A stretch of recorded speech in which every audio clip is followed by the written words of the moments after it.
You're such a rush, my baby, slow down, come find your love. I'm hoping you see me, come serve it up. Love it when you stir it up. That body belong on TV. Oh, this feeling I can't hide. You're feeling up my mind, and I just don't know why.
Ladies and gentlemen, if I can just ask the room to begin to settle down.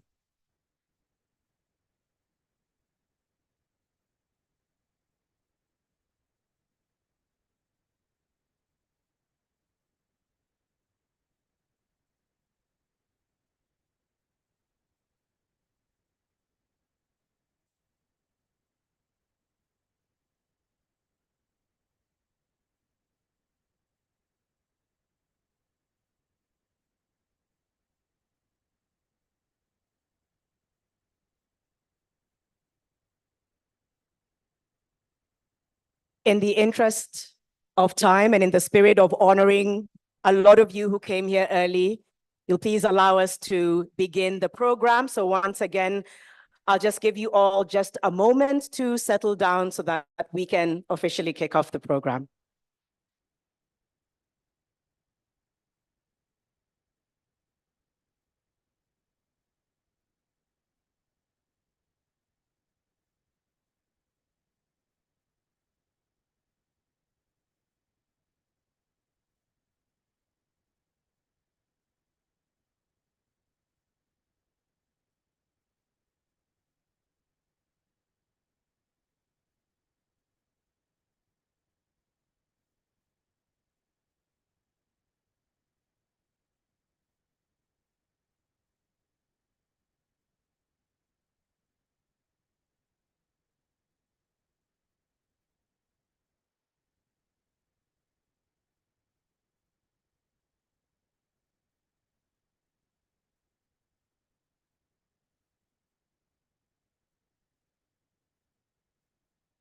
And we're now officially beginning this evening's program.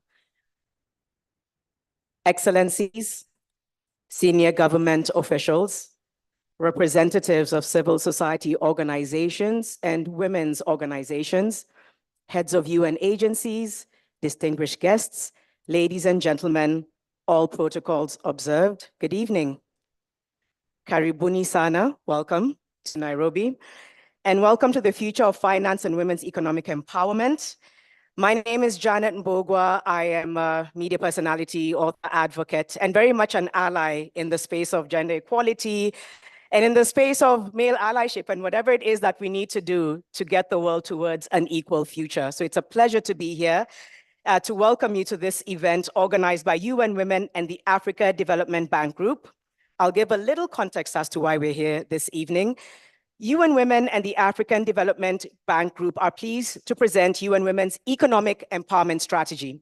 This event, therefore, will foster dialogue between UN Women, the bank, and partners to collaborate at the local, national, and global levels to drive transformative solutions for women's economic empowerment, ensuring that no one is left behind.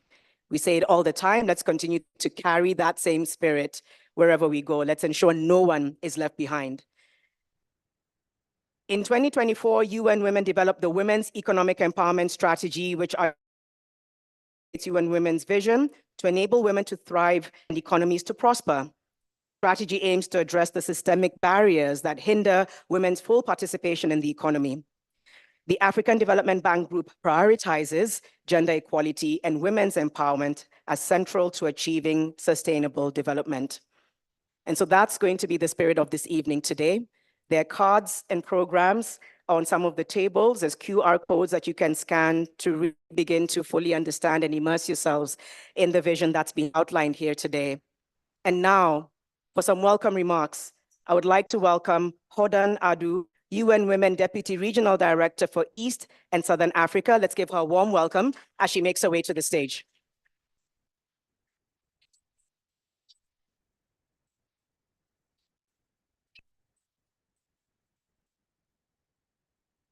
Thank you. Your Excellencies, distinguished guests, ladies and gentlemen, habari za jioni. Good evening and a belated Happy Africa Day. It is my distinct pleasure and honor to welcome you on behalf of the UN Women Regional Director for East and Africa, Dr. Maxine Juanato, to the Africa launch of UN Women New Economic Empowerment Strategy. On behalf of UN Women, warmly welcome you all, distinguished guests, to this joint event.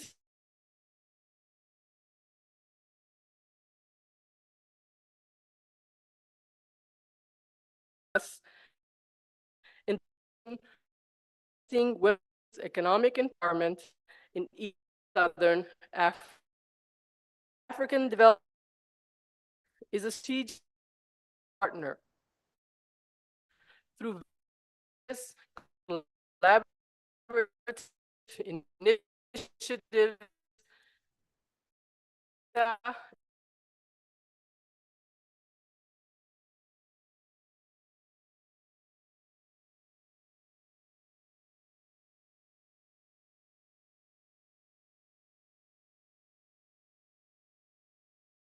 contribution to economies on farms as entrepreneurs or employees and employers, or by doing at home. Investing in women's economic empowerment sets a direct path towards gender equality, poverty eradication, and inclusive economic growth. However, women's economic empowerment remains a major challenge in this region. On average, about 2/3 of women in the region are employed in informal sector, predominantly in small-scale agriculture and informal cross-border trading. Women also spend 3 to 4 times more on unpaid care work compared to men, which serves as a large impediment to their social, political, and economic advancement. And we cannot talk about equality without addressing the stubborn gender pay gap, where in East and Southern Africa, women in the labor market earn 81 cents for every dollar earned by men.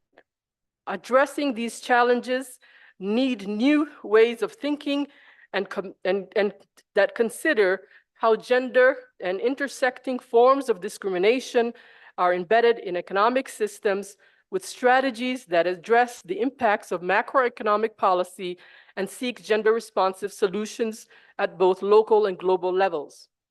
We need to focus on increasing investments in much-needed basic infrastructure, including accessible, affordable water and sanitation facilities and clean energy, which can really boost women and girls' health and their participation in employment, in education, and help reduce their unpaid care burden. In a study that was done by the regional office here, the UNWOMEN Eastern and Southern Africa, we've also found that there's a need to increase women's economic security by creating conditions for women to move away from low-risk, low-return sectors and from survival to asset building and income accumulation. Women need access to markets, to affordable finance, and rights to land and other productive sectors and resources in this region. We've also found, and that most important as well, is the need to support women's organizations, including women business networks, to have greater voice in policy decision-making and policies on women's economic empowerment. That said, experience shows that we cannot view women's economic empowerment and women's rights in isolation. If women and girls are to achieve financial security and well-being, they must be able to live free from violence, from discrimination, from poverty. They need access to affordable and quality health care and education, affordable child care services, and participate in decision-making at all levels. We all know that none of us can make the required actions alone. Partnerships are essential not only for greater effectiveness, but for greater impact. We need to combine multiple actions to reinforce the momentum for change that is exhibited in various development processes in our region. In East and Southern Africa, UNWOMEN will continue to advance for gender-responsive policies that promote inclusive economic growth and support women's access to work and social protection, as well as equal pay for work for equal value, affordable basic services, progressive tax systems, and non-discriminatory legislations that enable women's economic participation. These are all vital to promote women's economic empowerment and to achieve gender equality. Our women's economic empowerment strategy that we're launching here today lays out UNWOMEN's vision and key priorities for the coming years, aiming to guide stakeholders and implement transformative solutions to improve the lives of women and girls. I encourage you to review, to examine the strategy, and let's work together to take decisive actions for the women of our region. UNWOMEN remains committed to working with the African Development Bank, with our government partners in the region, and all stakeholders to create a more prosperous and equitable future for all. I thank you. Asante sana.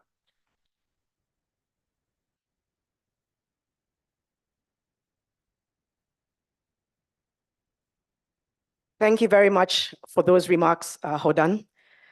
And now also to carry special remarks from the host country, I'd like to welcome Ms. Anne Wangombe, Principal Secretary, State Department for Gender and Affirmative Action, Ministry of Gender, Culture, Arts, and Heritage. Let's applaud her as she makes her way to the stage.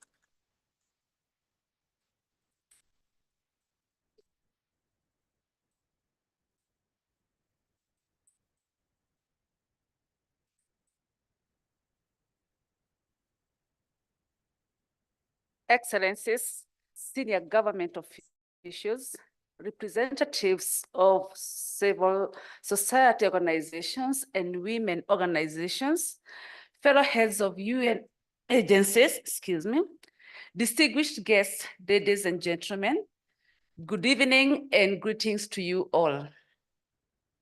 It is my pleasure and honor to welcome you to Kenya. Karibuni sana. Kenya hakuna matata. That means hatuna shida hapa. We are okay, you're good. I would like to thank the African Development Bank and UNWOMEN for organizing this important event to launch the Women's new economic empowerment strategy. The government of Kenya acknowledges the significance of women's economic empowerment towards the achievement of its medium-term plan for, as well as Vision 2030, and is dedicated to upholding its inherent worth. Women's economic empowerment is also a front and center of the Kenya Kwanza administration agenda for gender equality and the empowerment of women as outlined in its 9-point agenda. The government of Kenya has made several strides towards women economic empowerment, most of which women. For example, in the year 2015, the government of Kenya passed the Affirmative Government Procurement Opportunities Act, which sets a minimum of 30% of all public procurement to be sourced from enterprises owned by women, youth, and people with disabilities. That act is also known as Public Procurement Act of 2015. Now, this historic law also set a trend in Africa and beyond, with many countries coming to Kenya to learn and develop similar laws and policies in their countries. In the year 2023, a total of 22,965 tenders were awarded to women in Kenya, having increased from 20,877 in 2022, of course, representing an increase by 10% within 1 year. In the year 2019, the government of Kenya passed the National Policy on Gender and Development, whose goal is to achieve gender equality by creating a just society where women, men, boys, and girls have equal access to opportunities in political, economic, cultural, and social spheres of life. The State Department for Gender developed the Women Economic Empowerment Strategy of 2020-2025, whose main goal is to enhance women economic status for gender equality by the year 2030. As we are now embarking on a process to prepare the Women's Economic Empowerment Policy, again with the support from UNWOMEN and the Bill and Melinda Gates Foundation. Asanteni sana. Ladies and gentlemen, the State Department for Gender and Affirmative Action has a segregated directorate of socio-economic empowerment, which is also aimed at improving the welfare of women and girls by providing functional skills on entrepreneurship, including the access to government affirmative action funds and access to government procurement opportunities. It's also important to mention that the government of Kenya is also partnering with various stakeholders to ensure implementation of the gender policy and the economic empowerment strategy.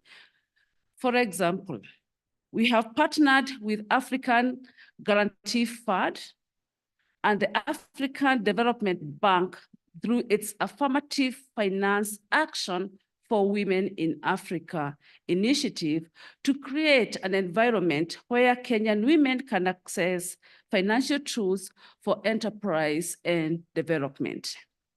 UN Women Kenya is also supporting the government to drive economic empowerment of women through support in the development of the National Care Policy, which will, among other priorities, inform government and its partners on investments needed to, 1, recognize, 2, reduce, 3, redistribute, 4, reward, and 5, represent unpaid care work. So we have 5 R's.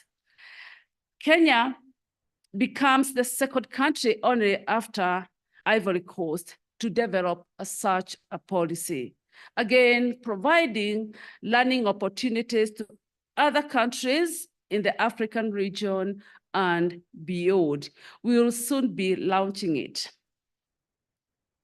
Beyond this, UN Women, FAO, and Government of Kenya, with the support from the Government of South Korea, have built the capacity of close to 3,000 women farmers in 3 ASAL counties to engage in climate action through climate-smart agriculture. Entrepreneur skills development as well, access to finance, access to markets, and food security.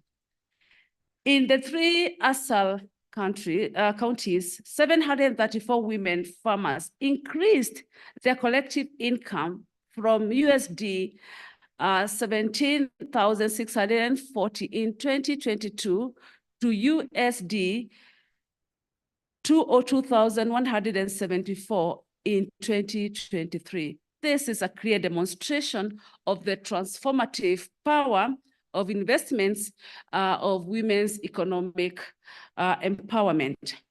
We acknowledge that women in Kenya continue to face challenges in accessing economic opportunities, particularly so in the rural areas where absolute poverty remains prevalent.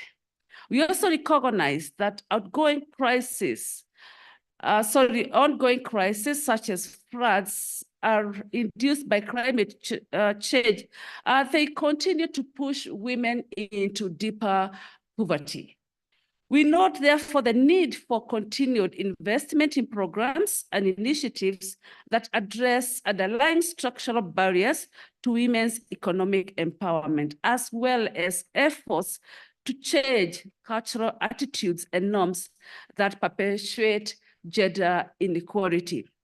Additionally, there is need for greater collaboration and coordination among government agencies, civil society organizations, the private sector, and other stakeholders to achieve meaningful progress in this area. Overall, women's economic empowerment in Kenya is crucial, not only for advancing gender equality, but also for driving sustainable development and economic growth. By investing in women's economic empowerment, Kenya can unlock the full potential of its female population and narrow the inequality gap that threatens to leave half of the population in poverty. Financing for gender equality is therefore a crucial element of taking forward the commitment towards women economic empowerment. We are happy to hear of the forging of a stronger partnership between the UN Women and the African Development Bank. Both are strong and long-standing partners of the government of Kenya, and their combined efforts towards this common vision is very welcome. In this regard, we stand ready to join forces with UN Women and the African Development Bank to push the drive towards achieving economic empowerment of women.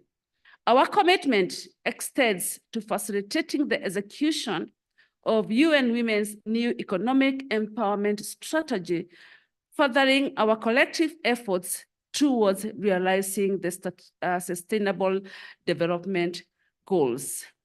With those few and the remarks, thank you. And once more, karibu hapa Kenya.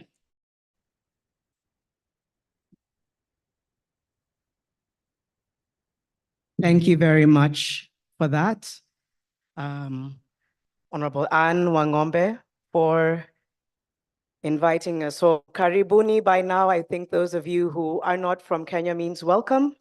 And we truly do appreciate and acknowledge a lot of you who've come from far and wide to be here. So turn to you and say karibuni. Keep the spirit of welcoming going. We're now going to move to the section where we're going to talk about and hear presentations from UN Women's Economic Empowerment Strategy, as well as Africa Development Bank's work on economic empowerment.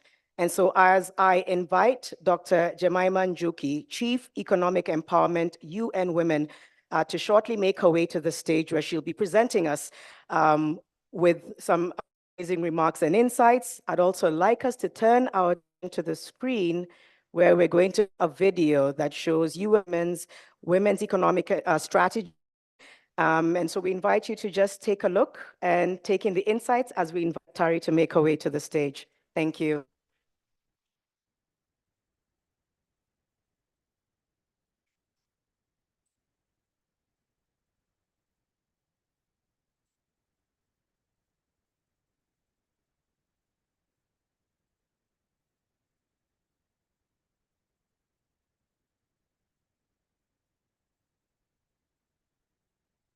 Women thrive because the economy works for them. What would it look like? How would women's lives be different? UN Women is a global champion for gender equality. Our unique mandate within the United Nations positions us to help answer these questions. This is what we think about women's economic empowerment. Women are being held back by systemic inequality, which results in inequality of opportunity, translating to inequality of outcomes. If current trends continue, over 340 million women and girls will still live in extreme poverty by 2030. The future depends on scaled up efforts now.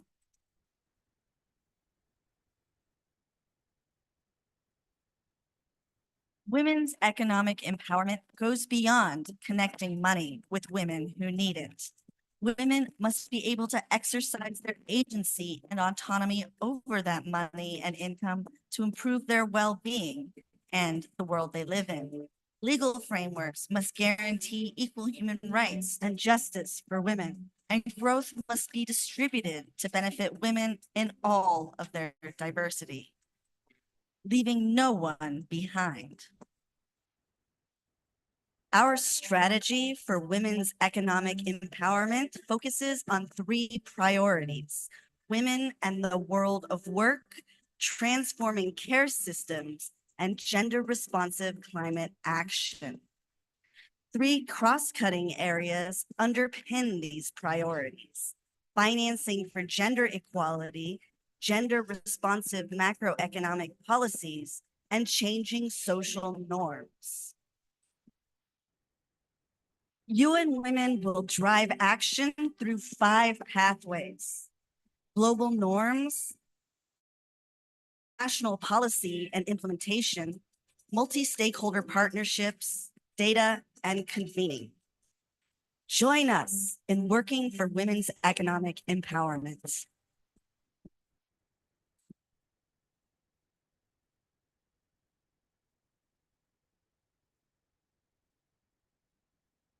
Thank you, Excellencies, distinguished guests, ladies and gentlemen.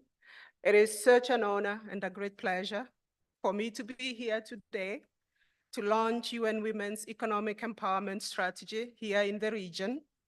and such a pleasure to actually be launching it in my home city of Nairobi.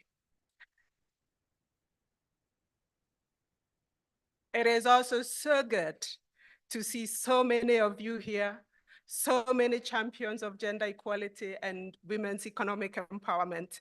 It has really warmed my heart as I went through the room. We know that gender equality and women's empowerment are non-negotiable for the achievement of the Sustainable Development Goals. And yet, the world has an unmet need of $360 billion a year to achieve gender equality targets. The commitments of partners that we work with, such as the African Development Bank, are key to closing this gender financial gap. So the evidence for investing in women is clear. We know, for example, that closing gender employment gaps could boost GDP per capita by 20% across all regions. We know gender inequality in earnings alone costs the world more than twice the value of global GDP in terms of human capital wealth. But we also know that investing in women is not just an economic issue.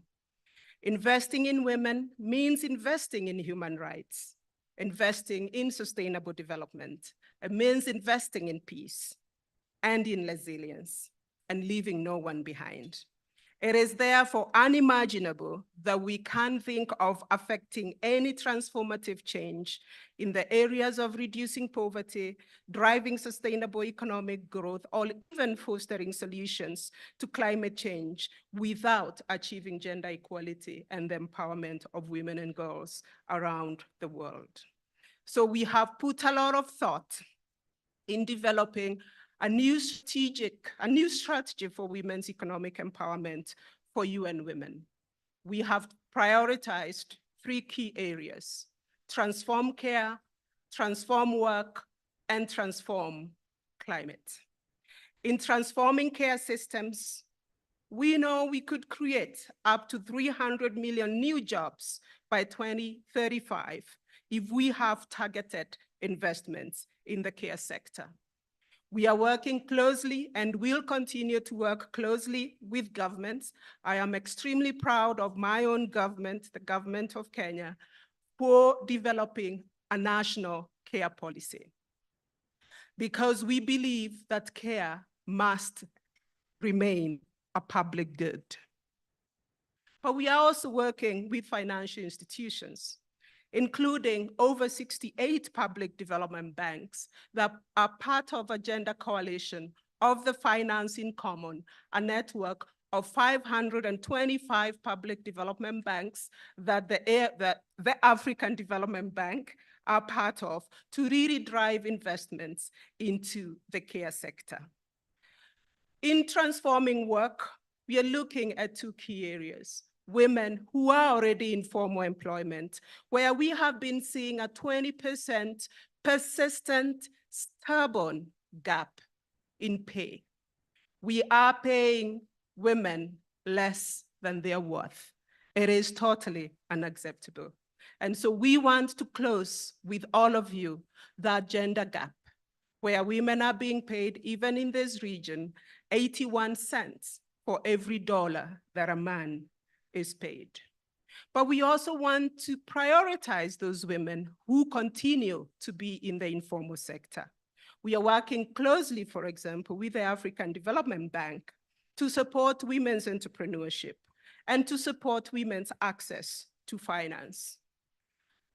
I just came from Juba, where we had a great meeting with the African Development Bank. I don't know whether Mr. Temba is in the room, where we are working closely to really drive transformation with the private sector to increase access to finance for the women of South Sudan.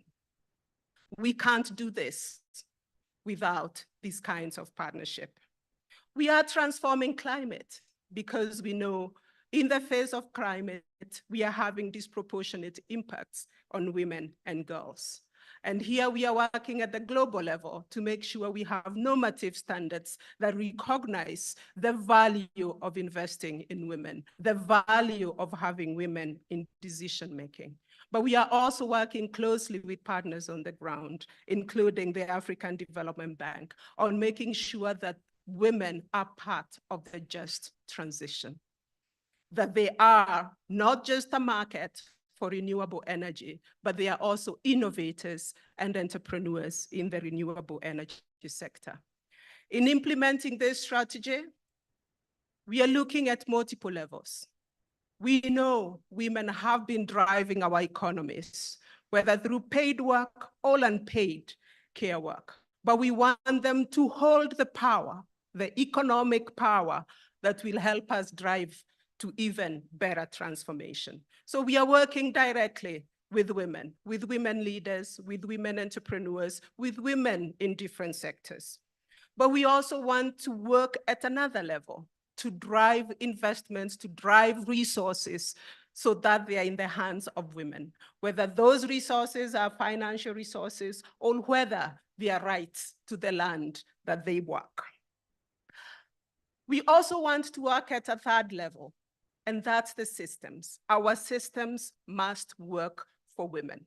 We are building systems, and it doesn't matter what system you think of, financial systems, economic systems that do not work for women. We have to change our systems. It is not up to women to change those systems. It is up to all of us.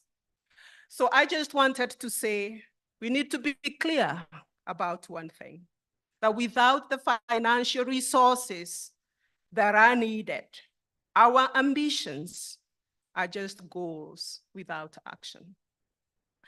I am so happy and excited, and I have been excited since I joined UNWOMEN, to see how aligned we are with the African Development Bank in terms of pushing and making sure that women have access to the resources that they need to change their lives. We will continue to leverage this partnership. We will continue to deepen our partnership together. And let me end by saying, I am very excited again to launch this strategy here. It is on your tables. I do beautiful things. It is a beautiful strategy, as you will see. So please read it, look at it, reach out, because we will not achieve transformative change unless we all work together. Thank you very much.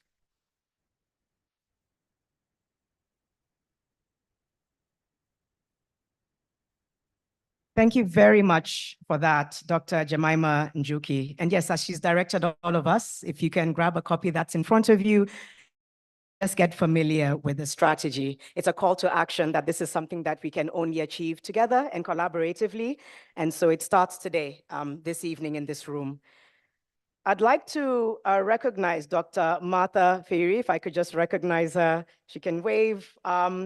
As the Acting Director, Gender, Women, and Civil Society for the African Development Bank Group. She has extended her invitation to the African Development Group partners to showcase and speak about the work being done to implement the bank's strategy on women's economic empowerment. And so very shortly, we'll be hearing from one of these speakers, two actually, who are going to be sharing a little bit more about their partnership with the Africa Development Bank Group. But before that though, here is a video that's going to play that talks a little bit more and highlights the African Development Bank Group's Women Economic Empowerment Strategy. If we could just turn our attention to the screens.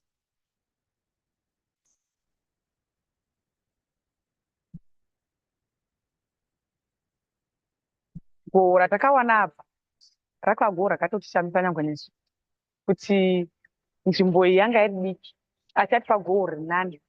Vanhu vaidarika nenzira vese vaitobvunza kuti ichibage chamakari mapa chakamboita sei kuti chibage chenyu chiri evergreen chakanaka chiri healthy.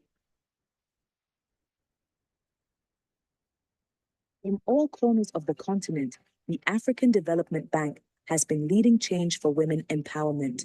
In Zimbabwe and beyond, gender equality is a priority for the bank group to unlock Africa's potential and build an inclusive future. To achieve Africa's transformation, the bank introduced a gender marker system within the approval criteria of its operations. In Zambia and throughout the continent, the Affirmative Finance Action for Women in Africa, known as AFAWA, is at the forefront to bridge the gender gap in access to finance. AFAWA has forged partnerships with financial institutions and like-minded organizations, leading to a myriad of success stories and breakthroughs. Women in mining, women in education, women in finance, women in medicine, women in agriculture commercial, women in agriculture SME. It's important for us to separate things. What we found was that access to finance for women was difficult. And so jointly with AFAWA, we put together a product, which is a collateral-free loan for women to be able to access finance regardless of whether they have collateral or not.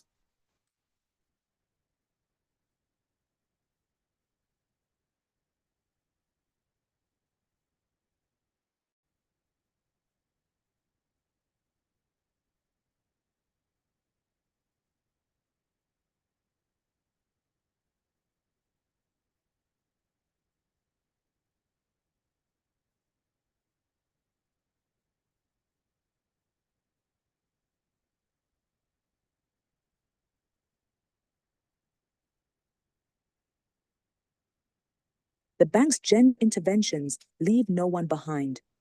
In Niger and across the Sahel region, women endure violence, displacement, and climate shifts. In response, the African Development Bank has been rolling out tailored interventions to strengthen the socio-economic resilience of women and young girls in transit. Work is essential for cohesion and recovery. Lakateno kandineo. Lakatne. Zamir bonde won bolfoying bolfodi koiwi bolfoy indi dilanda. Sokir woni tojir biyong indi setri muteni. Hala to subuguru boy hal bolko kangi kan kunde borawi. Nutediro. Tipil kazum neo. Ko sabi so gumbog mi fon ko kalma hada tonton fogon klim sam ko boy so tonton wallahi gbara.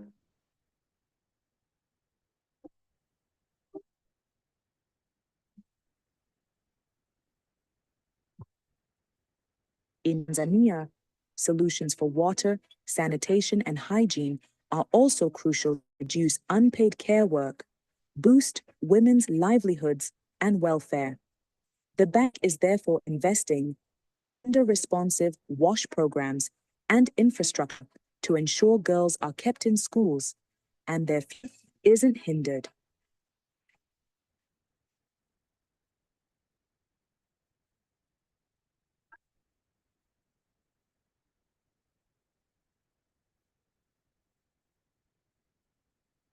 za kipato.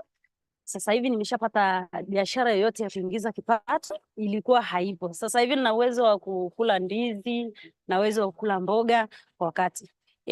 Malengo yangu ya baadaye, kwa sababu mradi mkubwa wa maji ndio uliosababisha mimi nifike hapa. Yaani natamani hata ningepata kitu fulani nikapanda kwenda juu, si ndio? Ili at least hata watoto wangu waende shule zile ninazohitaji mimi.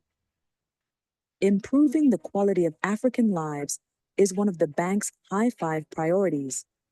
To continue delivering towards this goal and to build on top of the bank's gender achievements, local and international partners are called to deploy more resources. A more prosperous Africa requires stronger ecosystems that allow African women to thrive.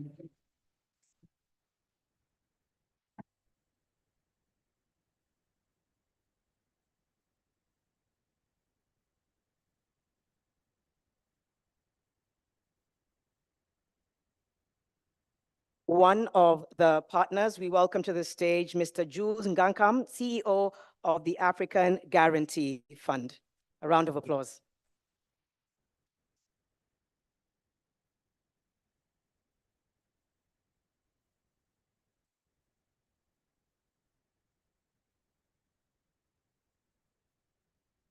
Your Excellencies, representative of various organizations, distinguished guests, ladies and gentlemen, good evening. There is something that I really like about this event today, is the topic. You know, as you can see in this topic, we have two keywords, finance and economy. So it's all about the financial resources. When we talk about empowerment, having access to financial resources is key. And during my address, I would like to touch about two areas. So the first area is on the current state, you know, of women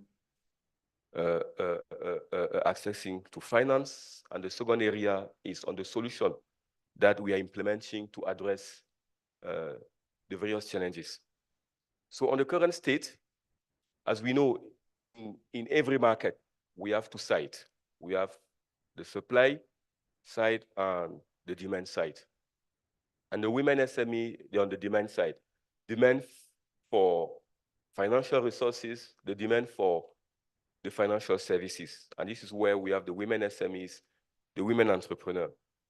And based on the experience that we've been having over the past few years, there are four main challenges that the supply side have to deal with on a daily basis.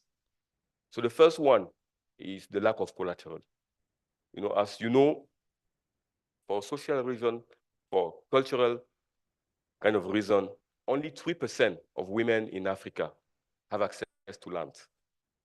And you know, land is the primary form of collateral that is required by the banks or any other form of lender. Only 3% of women have access to this type of asset. The second challenge that was mentioned earlier is on the informality. Women in Africa are very active, extremely active. In fact, women in Africa have the highest rate of participation in the economic activity in the world. But the main challenge is that the vast majority of these women, they're in the informal sector. They are all active. Even the notion of housewife, of housewife in Africa doesn't mean anything because, you know, all women, they have an activity. They will be always running a restaurant, selling some clothes, selling some fruit, some food, but they are in the informal sector. And that limits them in terms of productivity. The third challenge is the lack of technical skills. They know about their business, but when it comes to the financial management skills that is required to run the business properly, the legal skills, they are very limited. Earlier, I talked about the land ownership. We realized that most countries, most legislation in Africa have put in place some rules to allow the women or to facilitate women access to land. But most of them, they don't know. They're not aware of that. So training them to understand how to exercise their right for us is very critical. And the last part, the last challenge is cost. The cost of access to finance is quite expensive. It's very expensive. You know, we have some banks in the room. I don't want to put them on the spot, but together with them, we are trying to see what we can do to reduce the overall cost of lending to women businesses. So that is for the demand side. But the challenges are on both sides, also on the supply. The commercial bank, the microfinance, the SACCOs, the fintech, because more and more SMEs are going to the fintech solution, are also going through a number of challenges. And the three main challenges that they have to face, I would say the first one is the product, the risk, and the regulation. On the product side, most of the time, the product that they offer to the market is not tailor-made. It's not adapted to the need of the SMEs, mainly of the women SMEs. And that's why when we talk about the entrepreneurship, some of the banks, they will be asking for 3 years of financial statement. That is a challenge. They'll be asking for the collateral. That also is a challenge. How can we adapt? How can we tailor-made product that can address this specific segment of women businesses? On the risk part, you know, we have a big challenge in Africa, the perception, the risk perception. We tend to say that Africa is the riskiest continent, right? When we look about the political stability, the political risk. So we have the riskiest continent when it comes to perception. When it comes to business, SME is the riskiest business. They are riskier compared to the big corporate, compared to the government. And then inside the SME, you have the women, the riskiest gender. So imagine you're African, you run an SME, and you have a woman. Triple perception, triple negative perception. How do we deal with that? And then lastly, we have the issue about the regulation. And I believe that when it comes to gender, we're a bit behind. And we really want to see how we can learn from what is happening on the climate part. You know, more and more central bank regulator, they are taking into account as they are talking about the financial risk, the climate risk. Because they understood that the climate risk can trigger the financial risk. This is what is happening. This is what has happened over the past few weeks globally with the flood, with the heavy rain. How can we make sure that the same regulator, they apply also the social risk as they're computing the financial risk? And we believe that the biggest component of the social risk is the gender gap, the gender inequality. So we would like to engage more and more with the policymaker, with the regulator, to see how they can apply that gender gap as they are computing the regulatory requirement that the commercial bank or any other form of lender they have to comply with. So we are working on a number of solutions. The main one is the AfDB program. That was launched by the African Development Bank to bridge the gender financing gap in Africa. So the overall goal of this program is to unlock $3 billion for women entrepreneurs in Africa. That program has 3 components. The first component is about advocacy. And I'm very happy that today in the room, we have some policymakers. So we need to engage with the government, with the policymaker, with the regulator, the development partner, the civil society, together to address the laws and the policy that are limiting women to reach their full potential. Once we are done with the policymaker, the next one, which is the second component of the AfDB program, is access to finance. Now we need to work together with the banking sector to make sure that the product that they offer, the way they assess the risk of those SME owned or led by women, the cost, the collateral condition are eased when it comes to this type of businesses. And then lastly, the third component of the AfDB program is on capacity building.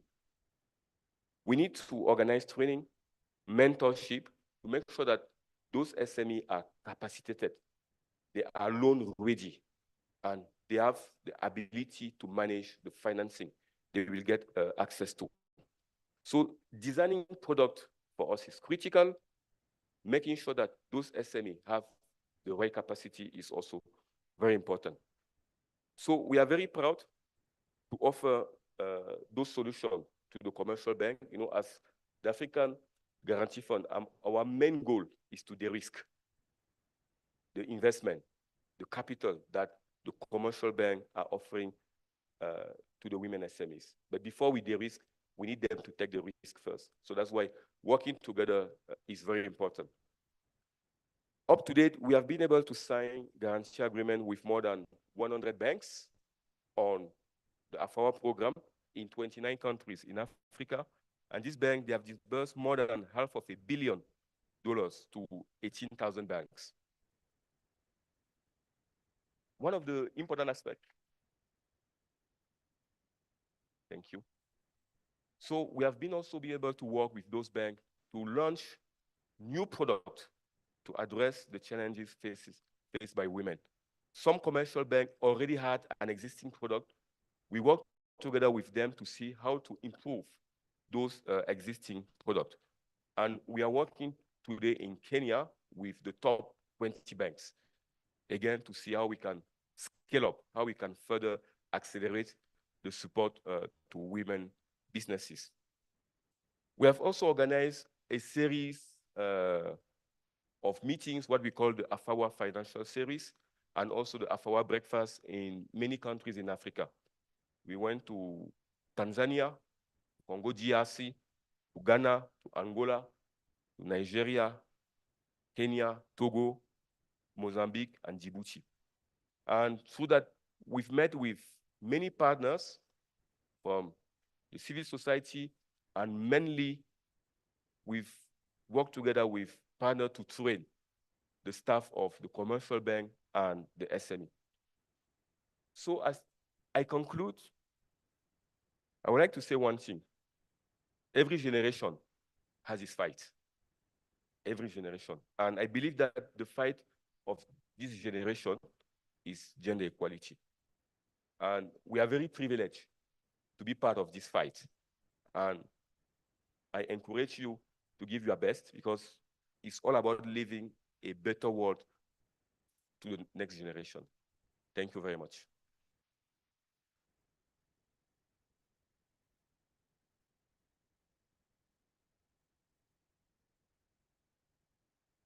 Thank you very much for that, Mr. Jules Ngakam, and again, the call to action for it being a collective fight.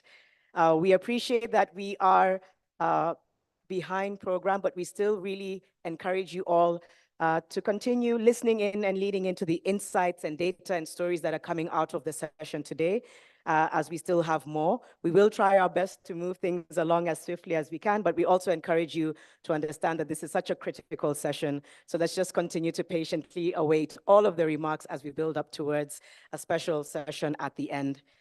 I would now like to invite Mrs.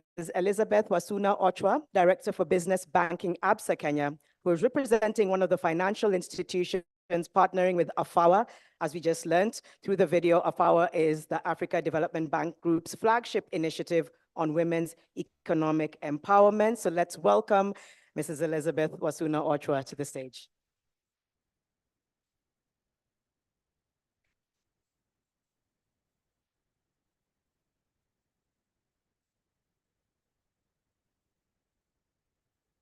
Your Excellencies, distinguished guests, ladies and gentlemen, good evening. Good evening again. I know you've had something to bite a little, so good evening. Let me start by differing a little bit with Mr. Ngakam, sorry. When he said two important things on this particular slide, what do you see? Which is most important? Which word? Women. Women is the most important piece in this slide, yeah? But really to first and foremost say that I'm really honored to be here to join in this discussion. This discussion for me is not just a conversation around, what the banks or different organizations can do, but I think it's a conversation around what women and men can do from an individual basis. Organizations can't do much if the people in this room, ladies and gentlemen, don't do something in a very focused way. So for me, as I begin, I just wanted to say I'm honored to join this evening to discuss the topic of most importance, the future of finance and women's economic empowerment. The facts and figures have been shared today. The reason why it's important to empower women. It's a fact that we must empower women because today we form almost 50% of the world's population. How can the 50% not be empowered for us to be able to drive the economy of the world today? I serve at ABSA Bank as a business banking director, but for me today to stand here, one of the areas that I really support and my organization supports is the women conversation. 5 years ago, as ABSA Bank, we decided, unapologetically and very in a focused manner that we wanted to support women, not just from saying it, but actually showing it and actually purposing to provide a proposition that supports women. Our proposition today is ABSA She Women Proposition, which really stands for See Her Empowered. We must see the women of Africa empowered. It is important that in the last 5 years, as we sought to start this journey, 3 years ago, we then said we wanted to empower 1 million women across the African continent. We also said we wanted to provide a 10 billion shilling fund, and this was to be utilized within 5 years. Today, just after about 3 years, we've utilized 8 billion of that money, and we look forward to being able to provide more to ensure that the woman of Africa is truly empowered. Now, when we started that conversation from a Kenyan perspective, what we didn't know was we were starting a journey that we never thought we'd ever walk. The reason why I say this is as Kenya started this conversation on women, Ghana, ABSA also started, Uganda went ahead and started, Tanzania have started, South Africa have started, and believe me, this is the conversation we want to roll out across Africa wherever we can to ensure women are empowered. And the reason why we do it across Africa is because once a woman is into business, there is no stopping her. Can you really contain her within Kenya? Can you contain her within East Africa? No. So it's important that we ensure this journey goes across Africa and beyond the borders of Africa. But to do this, ladies and gentlemen, I can't say that we've done it alone. We definitely needed partners, and strong partners, partners that would challenge us, partners that would walk the journey with us, partners that would criticize us in a positive manner to ensure that we showed up in the right way. So first and foremost, I'd like to thank the government of Kenya. There's no way we could do it without you. Thank you for walking the journey with us, allowing us to go across Kenya. And we continue to go across Kenya because even later on this month, before the month is over, we'll be visiting different counties. And it's important that we visit these counties, ladies and gentlemen, because the women are not just based in the big cities. They are out there in the counties waiting for us for this empowerment journey. But also, Africa Guarantee Fund. Ladies and gentlemen, they have made us very brave in this conversation. To the many risks that have been spoken about today, there is no way we would have done it without them because they provided us with the risk guarantee scheme that allowed us to provide women with facilities with 75% guarantee. Who does that? Thank you very much, AGF. There are other partners also in the room. Even as I walked in, I was really gladly surprised. And, women, we love greeting each other, we hug each other, but these are partners in crime. So really thanking Kenya National Chamber of Commerce and Industry. Thank you very much for the partnership. All With Women, who have also walked with us a journey. ITC She Trades are also part of our key partners. And ladies and gentlemen, I think the underlying thing is, for me and the organizations that I work for, empowering women is not just the nice thing to do, it's the right thing to do for the development of our world. Thank you.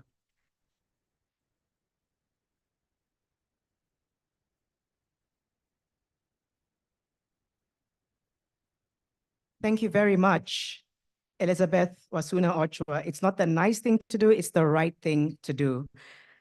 Before we hear our keynote address, which will be coming up very shortly, we'd now like to hear the lived experience of the entrepreneurs that we're hearing about.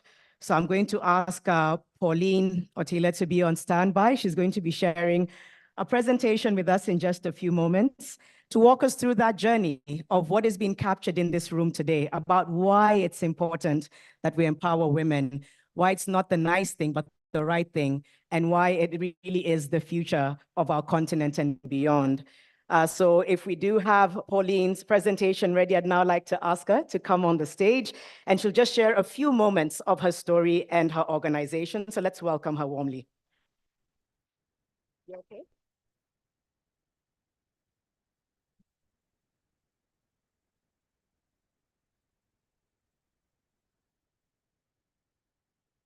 Did you know that if the bee was to be extinct today, mankind can only live for 4 years? And did you also know that 40%, up to 80% of the food that you eat is pollinated by the bees? think about that. I'm truly honored to stand in front of you all ladies to share about this important topic here, the future of finance and women economic empowerment, as well as to share my journey in this world of a woman in biz. My name is Pauline Otila, founder and director of Apiculture Venture Limited. You will ask yourself, what is apiculture? That is my journey, how I started my business about 5 years ago. Beekeeping in Kenya is known to be a traditional activity mainly done by men and also the old people. For Pauline to have started apiculture venture, I saw the need of women creating more and more employment and wealth in the country. Up to date, when I started apiculture is fully owned by a woman standing in front of you, and it is a beekeeping company. I only had 6 employees.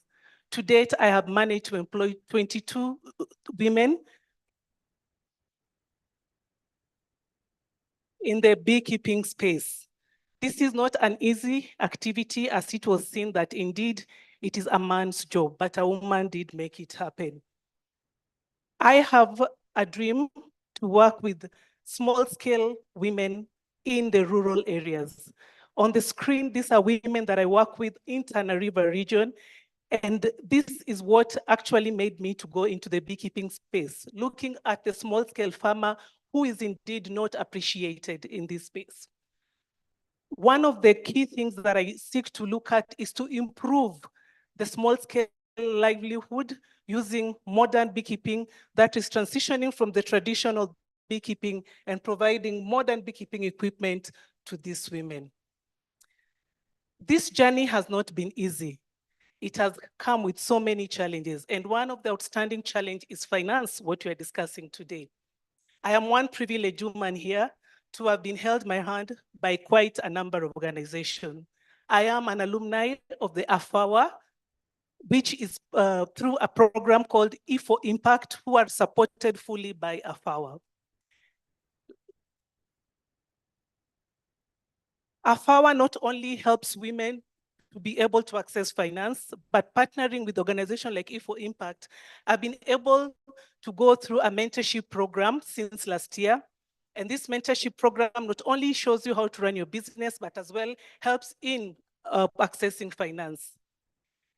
One of the major activities they've done for apiculture venture is to help us be able to face these financials and be able to share a room with them and give them our needs and be able to access finance. One of the outstanding one is they also were able to bring students from a university-based university from UK to come and do market analysis for apiculture venture so that they are ready for investment. I'm also privileged to be an award winner of the Stanbic Bank with the United States Agriculture Development Fund, whereby I got a grant of 50,000, and this grant enabled me to be able to expand my honey processing production in industrial area. I've also been able to access finance through EcoBank, through the Elevate program. With EcoBank, I was able to acquire a loan, affordable loan, which also helped me to automate my honey processing facility in industrial area. From producing 2 tons, being able to produce 7 tons of honey at a go. This is finance I've accessed through a local bank. I was able to access another financial opportunity through Kenya Climate Innovation Center. This enabled me to expand my production of beehives, which means I've been able to access many more farmers. When I started 5 years ago, I only had 0 farmers. To date, I'm working with 10,800 farmers. 80% are women and youth. So this is a journey that indeed requires financing, the topic we are discussing today. Without finance, we cannot grow. And women need finance to be able to show what they're able to do. These are some of the activities I've been able to work into up to 7 counties and hoping to grow. I've been able to start a women journey of beekeepers. This is a an idea I started last year, Women for Bees in Bees, to be able to get each and every person who is consuming food to have a hive, a home. This hive is able then to contribute to the food production, which all of us need, and also it's one of the key pillars in Kenyan government. So what do I say as apiculture venture? The journey to financing is ongoing, and let us all in this room as women, as policymakers and as financiers, be able to support each and every woman to be able to access finance. And above all, let us celebrate and identify the women working hard towards creating employment and empowering other women. My journey is to use the idea and knowledge that have been given by HeForImpact to also impact other women.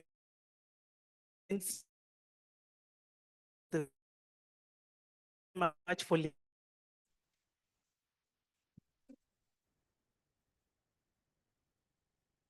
Wow, absolutely inspiring. Thank you so much, Pauline. And she tells me my parents actually consulted her on a big about. I hope it ended up well. Okay. That story and for sharing that experience.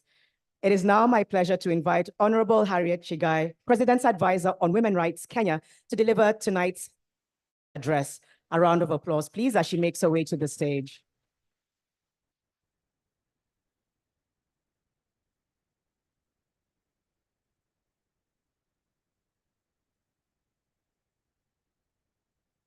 Good evening. You guys look so sad.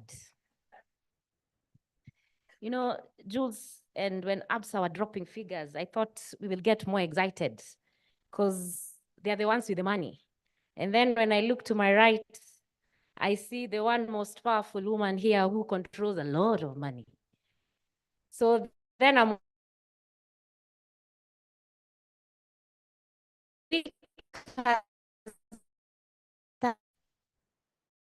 I want the hand of the person with a smile and tell them, welcome to Kenya, the cradle of mankind.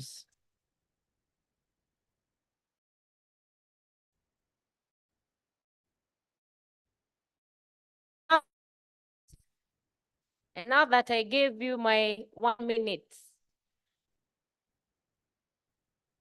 and I'll give you executive order that as I speak, you must smile, you must look good, because you all look beautiful.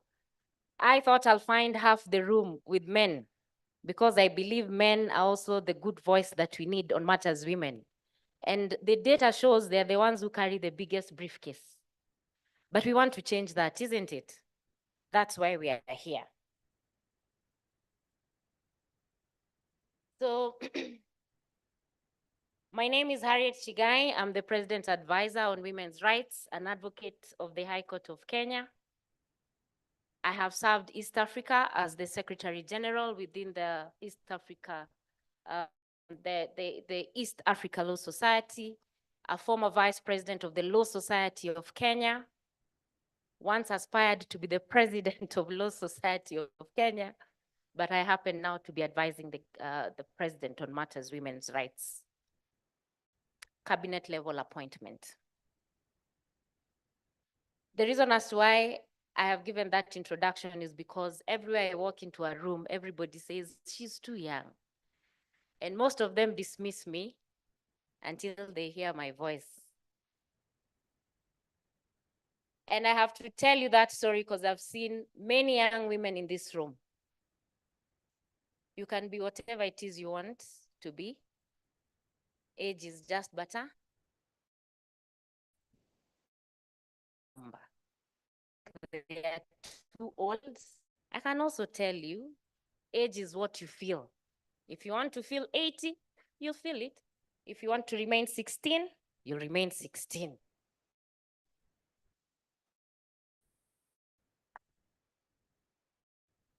Just the same way, if you want to make money, you'll make money. If you want to sit and keep complaining, too bad. You'll be part of the statistics that Jules has been talking about. So having said that,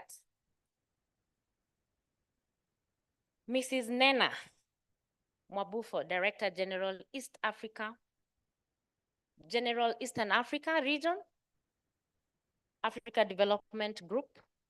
I hope I got it right. African Development Bank. First, let me thank you for organizing this and ensuring that women have their own event. It is very commendable. The UN Women, Dr. Maxime, how not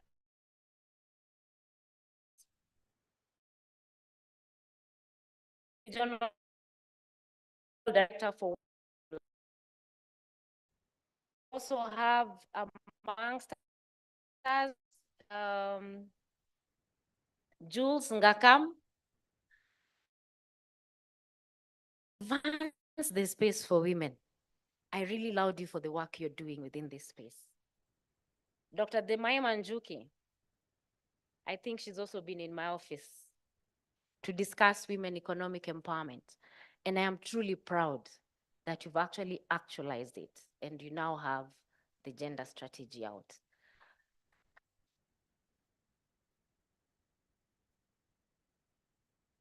Anna Mtavata, it was the first office I visited. And I remember in that meeting, I said, women need money and women economic empowerment remains my pillar number one.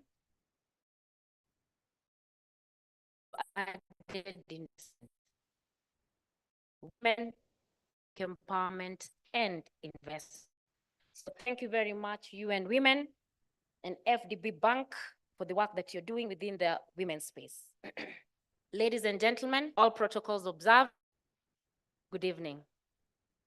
Good evening once again. Remember I said there's an executive order. So tonight, I stand here to represent the head of public service, Felix Koske, who was also supposed to be here. He has sent his greetings and to represent my office. Allow me to say this. Jules mentioned, no, ABSA mentioned that they have disseminated 3 billion, 10 billion to women in Kenya or Africa? In Kenya. There goes the one question I always ask. Women figures are huge. ABSA will give me 10 billion. Equity Bank will give me another 15 billion. KCB Bank will give me another 25 billion. KWFT will give me another, give or take, 5B to 10B.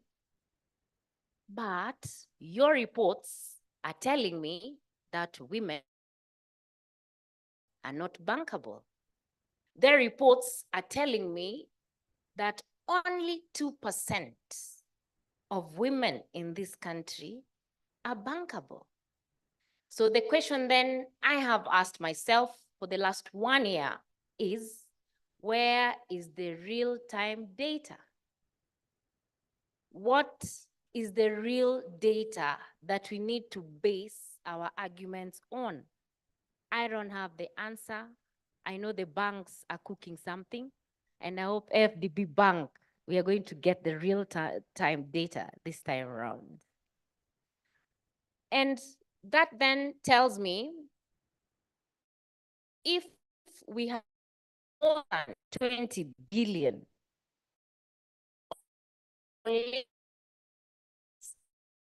bank fee to disseminate to women MSMEs, I add profit margins of another 2-3 billion to the same MSMEs. Then the question I ask, why poor in Africa? Why are we poor as women in Kenya? Those are huge sums that we are talking about. And there goes the biggest problem. We then need to be very deliberate in terms of where are we investing. I know Jules and the banks will tell me we need to be able to track, we need to be able to de-risk And Jules has added another burden to women. Being a woman is a burden in itself in terms of access to finance. And there begs the question, women economic empowerment and access to finance, where do we draw the line? Absa, thank you very much. You should have that you and I are going to launch women economic empowerment and investment training for women so that we can be able to get to what exactly, how far can we go in terms of ensuring that women now become bankable. So allow me then to go back to my speech. Across the continent of Africa, women represent a vast underutilized resource. Women are the backbone of our communities, the drivers of innovation, and the architects of a brighter future. The former president of Malawi, Joyce Banda, encapsulates this fact when she said, the seeds of success is every nation on earth are best planted in women and children. Kenya boasts a vibrant entrepreneurial spirit. So is the whole of Africa. With women at the forefront of this movement, their power as economic drivers is undeniable. Across Africa, it's reported about 3 trillion GDP can actually be achieved or can be accelerated if women are put within the financial revolution. This revolution will be the one that will empower women and unlock the continent's true economic potential. This GDP is as it is because we have yet contribute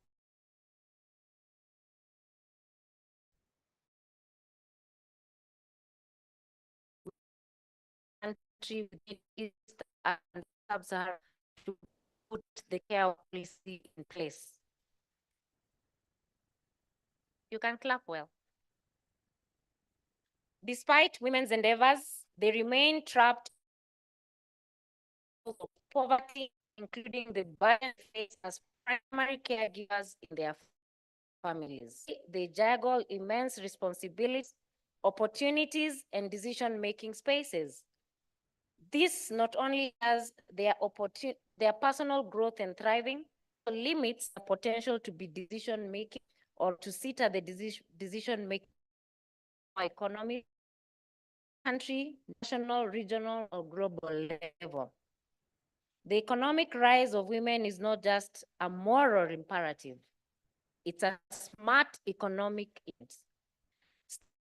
Starting with GDP, a more stable and prosperous society. Let me pose some questions that come to the top of my mind when I think about this topic, the future of finance and women's economic empowerment. What is this that stifles the entrepreneurial spirit of women? What hurdles hinder their ability to in their future? How can they build financial security for themselves and their families? These are the pain points that we need to address as actors in this space of empowering women economically. I urge that we always curate and model interventions that are backed with empirical evidence and tapped the degrees economic potential by women to our economies. To do this, collaboration is key. No one institution can do it alone. Why the government of Kenya is keen on and coordination. Partnerships are the wind beneath our wings. They are the glue that binds collective action. Governments, non-state actors, development partners, and like-minded stakeholders, when we work together, we propel the trajectory of progress to an unstable speed. The impact of partnership becomes invaluable to women and consequently to future generations. Globally, over 2.7 billion women are legally restricted from having same choice of jobs as men. Of 190 economies assessed by the year 2023, more than 1/3, that's about 69 economies, have laws constraining women's decisions to work, and 43 economies have no laws on sexual harassment in the workplace. According to the World Bank, Women, Business and the Law 2022 report, some 2.4 billion women of working age globally are not afforded equal economic opportunity. Additionally, some 178 countries maintain legal barriers that prevent their full economic participation. In 86 countries, women face some form of job restriction, and 95 countries do not guarantee equal pay for equal work. There goes our problems. Globally, women still have only 3/4 of the legal rights afforded to men on aggregate score of 76.5% out of the possible 100, which denotes complete legal parity. However, despite the disproportionate effect on women's lives and livelihood from the global pandemic, 23 countries reformed their laws by the year 2021 to take much needed steps towards advancing women economic inclusion, according to the World Bank report. Kenya recently started the process of ratification of ILO conventions, number 189 on domestic workers and number 190 on violence and harassment. This is a reflection of Kenya's commitment to promote the rights and welfare of domestic workers, to combat workplace violence and harassment, which have for the longest time posed as impediments to women attainment of economic empowerment and autonomy. Women economic empowerment then becomes a key pillar to ensure that issues to do with gender-based violence are actually dealt with. In Africa, women are held back by fulfilling their potential by many constraints, whether as leaders in public life, in the boardroom, or in growing their businesses. This in turn holds back the potential of continent's economy. African women spend way too much time on unproductive pursuits, such as fetching water and wood. While African women work 50% longer hours than men, the pay gap between men and women is still very wide.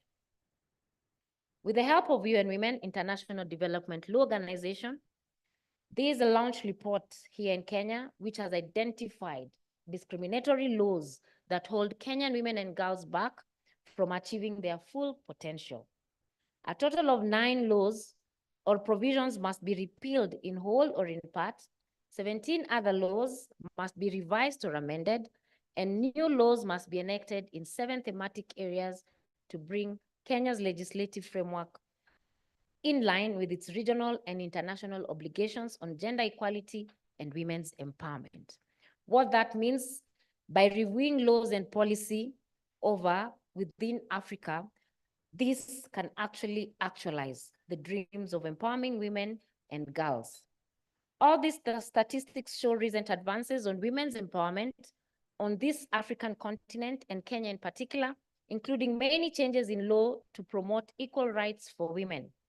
Many African countries have closed the gender gap in primary education. In 11 African countries, women hold close to 1/3 of the seats in parliament, more than in Europe. A World Bank report, the 2018, which is still a bit an old data, Accelerating Progress by 2030, Kenya's Pathway to Devolution, Inclusion and Growth, it states that women in Kenya face significant economic disadvantages with higher rates of poverty and lower labor force participation compared to men. Addressing these disparities require targeted policies that promote gender equality in income-generating opportunities, education, land ownership, and access to financial services.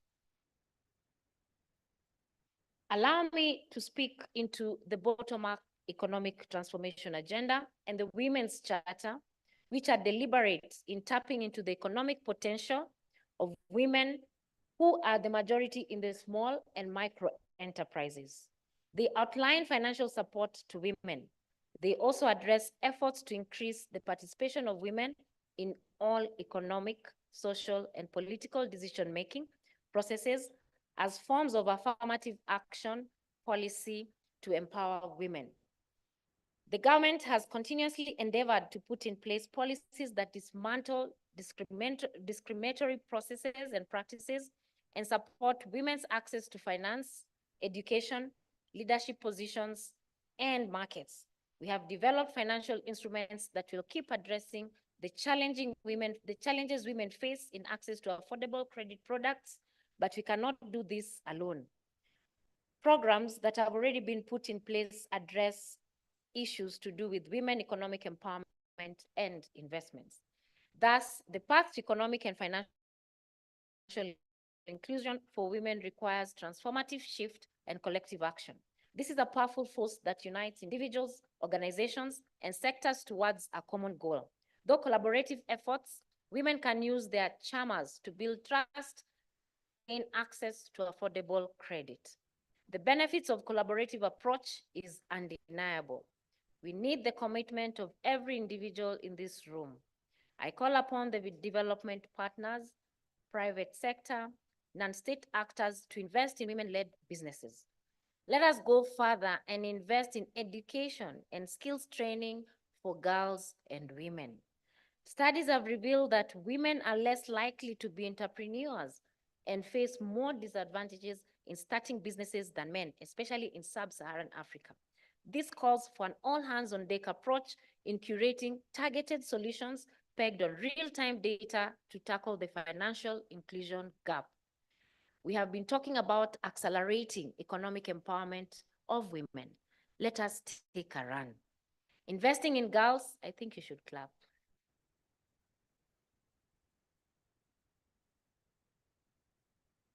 Investing in girls' education will remain a long-term goal for their improved economic prospects.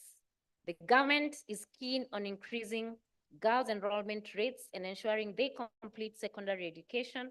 This equips them with the skills needed to compete in the job market. I would also encourage engagement of men in contributing to future finance and economic empowerment of women. We need men to be champions of change, supporting women in their aspirations. We need young girls to see empowered women as role models, believing in their own potential. And of course, we need the women to join forces in their self-help groups, charmers, cooperatives, or simply through shared experiences. Together, they become a force to be reckoned with. They pool resources, share knowledge, and negotiate for better, including big-ticket procurement opportunities. The government has set aside about 30% of government tenders for entrepreneurs owned by women, youth persons with disabilities, to enable them participate in government procurement processes and access to government opportunities. Enabling women to thrive is important, now more than ever before. The UN Women's Economic Empowerment Strategy recognizes, just like the government of Kenya does, that there is an interconnectedness of gender equality and sustainable development. For this to happen, joint work across board is key, not forgetting the voices of women themselves in any solution we bring on board. This collective power unlocks doors to financial services, markets, and a voice in decision-making. They become drivers of innovation and growth, strengthening the entire nation. Imagine the ripple effect: a stronger economy, a more vibrant society, safe spaces, a future where every woman and girl can dream and achieve their dreams. All these measures are aimed at enhancing women's engagement and influence in all spheres of economy. They also aim to increase women's employability through training, internships, and skilling. And as this is achieved, cases of sexual and gender-based violence decreases due to improved women's financial empowerment, enactment of stricter laws, and improved access to justice for all victims. When all is said and done, access to finance is a prerequisite to empowerment of women. No woman should be left behind, and we must therefore roll out our sleeves, brainstorm, and walk the talk to identify strategic partnerships at the global level that will open up financial vaults for women. Let us also work towards creating a policy shift and legal financial frameworks that empower women to participate fully in national agendas and development. Policies that create spaces for women leadership, equality in economic spheres, and access to opportunities. If women are to lead, they must be empowered. I think you should clap.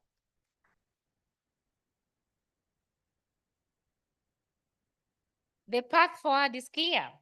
Let us dismantle discriminatory practices and social norms that hold women and girls back.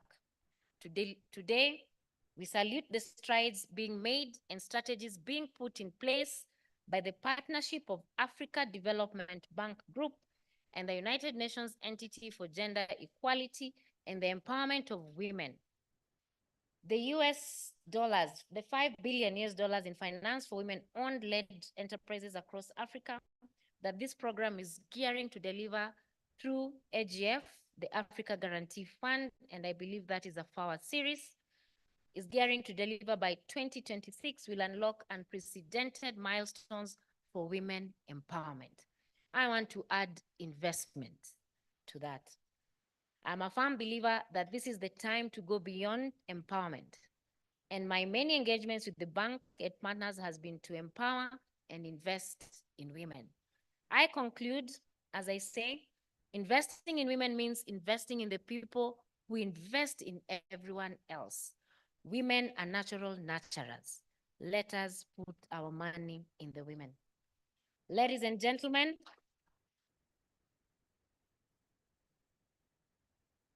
it is now my pleasure to declare the UN Women's Economic Empowerment Strategy officially launched. Thank you very much.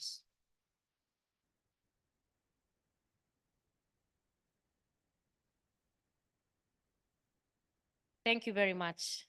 And I hope Nena will be the next president of AfDB Bank.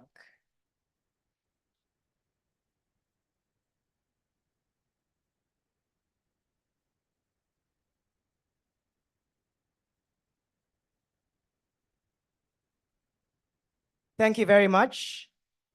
Honorable Harriet Chigai, President's Advisor on Women's Rights, Kenya.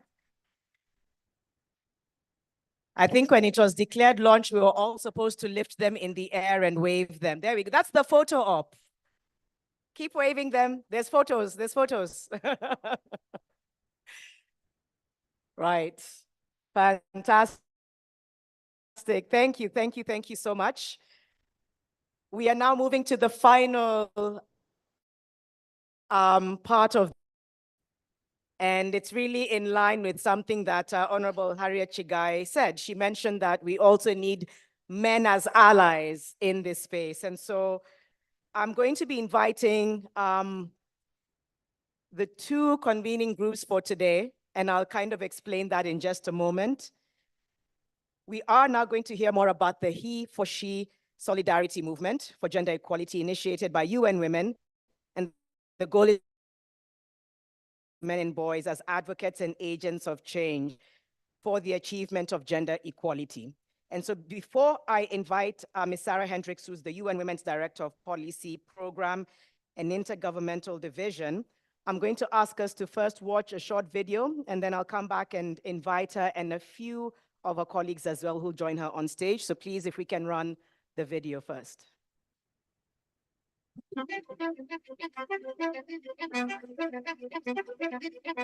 Power is at the heart of the matter. As we still live in a male-dominated world, the male-dominated culture.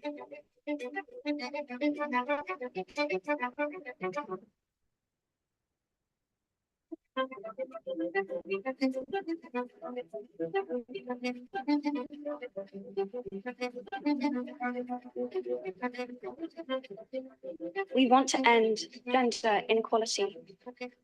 And to do this, we need everyone involved.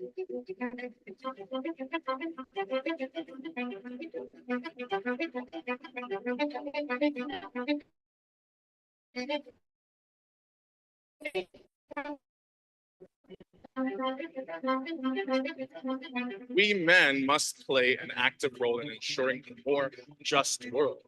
It's about engaging governments, businesses, and universities and having to make concrete commitments to gender equality.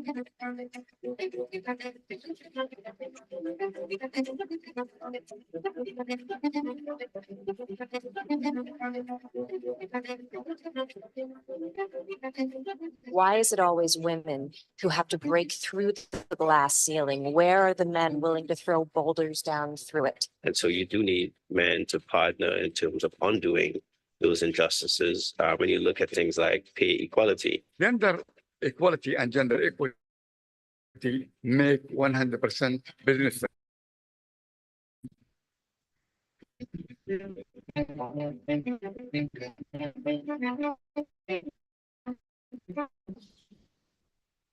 Share commit ourselves to ensuring that there's no gender-based violence. Men must also take a stand.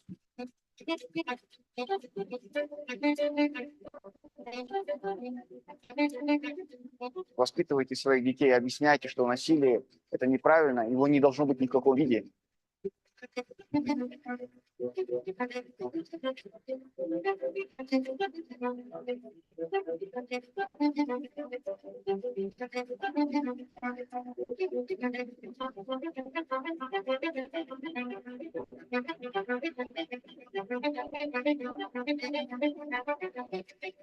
have the opportunity to change something now.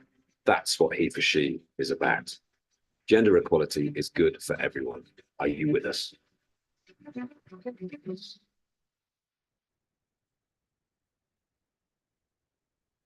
And as I invite Ms. Sarah Hendricks, she's also going to be joined on stage. This is really a moment of coming together. We will have Honorable Harriet Chigai, who is the President's Advisor on Women's Rights in Kenya, Ms. Anne Wangombe, Principal Secretary, State Department. I know she stepped out briefly, but she'll make her way in. Dr. Jamai Manjuki, Chief Economic Empowerment, UN Women. Hodan Adu, UN Women Deputy Region East and Southern Africa. Anna Mutavati, Country Representative, UN Women, Kenya. Mejarib Al-Rakia, Regional Policy Specialist for Women's Economic Empowerment for UN Women. And after this, there will be a response, and that will also be joined. So, Sarah, please, welcome to your remarks. Fantastic. Thank you so much, Janet. And it is energizing to be here at the culmination of such a phenomenal event as we put this spotlight on women, on women's economic empowerment, on access to finance, and now a spotlight on the power of HeForShe. So honorable dignitaries, excellencies, and indeed all ladies and gentlemen in the audience, it really gives me such an honor to be here with you, to be part of communicating this HeForShe moment this evening.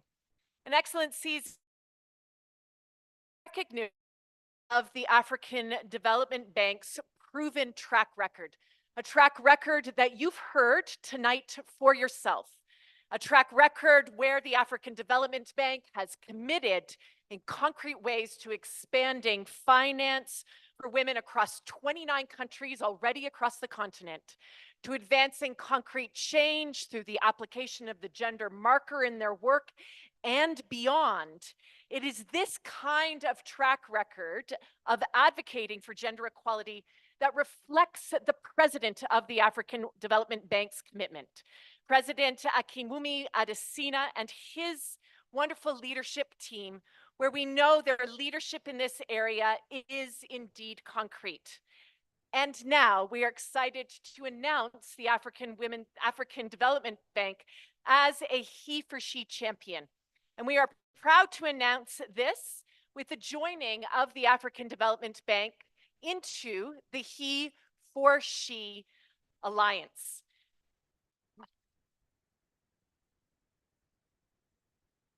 You just saw the video, but allow me to share a little bit about what is HeForShe, answering a few questions. What is this movement? Why do we have this movement? And who is involved in this movement? So what is it? HeForShe is indeed a solidarity movement for gender equality that's been initiated by UN Women, with a goal to engage men, male leaders and boys who are advocates and agents of change for the achievement of gender equality. So that's what it is. Why do we have this? This partnership fundamentally reflects a monumental step forward in our mission to achieve gender equality everywhere. It is so important, particularly in an era that is marked by challenges, an era that's marked by geopolitical polarization, by challenges in terms of rising inequalities, by risks in terms of climate risks, as well as by the marking of shrinking civic space in too many corners of this world. And so consequently, the HeForShe initiative has this high level of ambition to step into this complex space and to position a unique ecosystem of partners that brings together very ambitious leaders from government, ambitious leaders from civil society, from the private sector, from intergovernmental organizations, from academia, from philanthropy, and from corporations alike. Really with that bond of being united to drive forward transformative gender equality change, really with the impetus that investing into gender equality and investing into women proves to have proven dividends. Dividends that show us that this makes the right sense. It is the right choice when we can see the way in which this shows change in women's lives. Today, as the African Development Bank joins the HeForShe Alliance, we are united with the African Development Bank's goals to address the economic disparities across the continent. And you've heard so much about that already this evening. So as part of the HeForShe commitment, and we will soon hear directly from the African Development Bank on that, we see a commitment to integrate gender considerations into its investments in their projects and operations. This includes conducting gender assessments, bringing gender balance amongst project beneficiaries, incorporating gender responsive indicators, but also bringing targets right into overall project monitoring and evaluation frameworks. It's not just the work that's done out there, it's also what happens inside a corporation or an entity or a government that matters. And so that's why we hope that all HeForShe champions will also make changes internally. So we're happy to hear about the African Development Bank's ambitions to promote more gender responsive policies, priorities, and institutional cultures within its work, as well as with other financial institutions. So ladies and gentlemen, as I close, we all know that the road to gender equality is long. I think the last video said it's 100 years long. It is one that is full of challenges, but it is one that when met with optimism and concrete commitments like the HeForShe champions, that we know we can make significant strides. I'm confident that with the collective effort of all stakeholders, the stakeholders that you see here on this stage, the stakeholders that you are in this room, and particularly the stakeholders of HeForShe champions everywhere, that we can drive the transformational change for gender equality that we all long to see across Africa and across the world. Thank you so much. Thank you. There's going to be a little bit of choreography here, and I hope we can fit on stage, because I would now like to, this is a very important moment. I'd now like to invite Dr. Beth Dunford. Yes, you'll come this way, but Dr. Beth Dunford will also be joined by a few of her colleagues. So we're going to try and see how best to do that. So as she makes her way to the stage, as the Vice President for Agriculture, Human and Social Development, African Development Bank Group, We also invite Dr. Martha Firi, Acting Director, Gender, Women and Civil Society, African Development Bank Group. We also invite Nena Nwabofu, Director General, Eastern Africa Region. And we also invite Cynthia Kamikaze, Chief of Partnerships, African Development Bank Group. And then finally, Melissa Bask, who is with AFA as the acting coordinator, which is why we mentioned choreography. And I think if we can give a few of them copies, yes, I can see Tabia is on her way to do that so that we can have them hold some copies. And we're going to have this moment to really mark the HeForShe being officially a partnership with the Africa Development Bank Group and UN Women. And so as the logistics are figured out, thank you very much. Thank you so much for that. Do we need a few more copies or are we okay with the ones that I think those are fine? Oh, Dr. Jamal doesn't have. In just a moment, let's just make sure as many of them have the copies as possible. And then that's going to be quite a fantastic photo opportunity, I think, marking a pretty important moment this evening.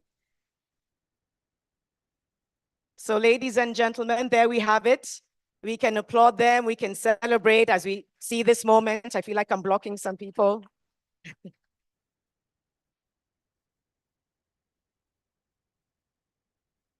Okay, there's some direction to look at the photographers.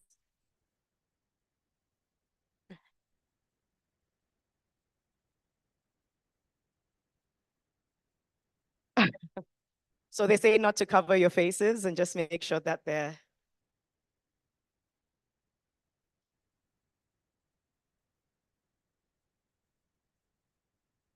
Are we good? Thank you so much to everyone on stage. Thank you for that moment. You may return to your seats and we'll only have Dr. Beth Dunford respond.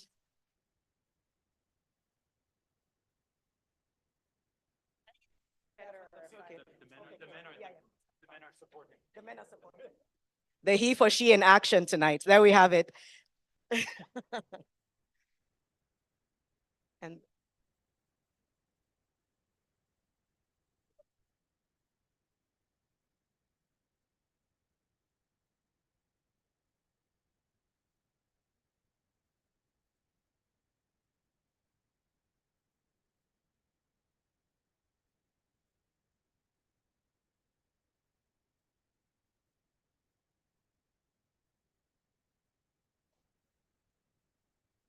can we have sound on the podium? Check. Sorry. Okay, so after that bit of choreography, excellencies, distinguished guests, ladies and gentlemen, good evening and all protocol observed. And I'm really excited and I want to thank you all for joining us on the eve of the African Development Bank Group annual meeting. It's going to be a great week. And I'd really like to echo the executive order given to us by Honorable Harriet Chagai. We have to smile. It's going to be a great week. There's a lot to celebrate. And to start off by really talking about women, I think is absolutely the way to go.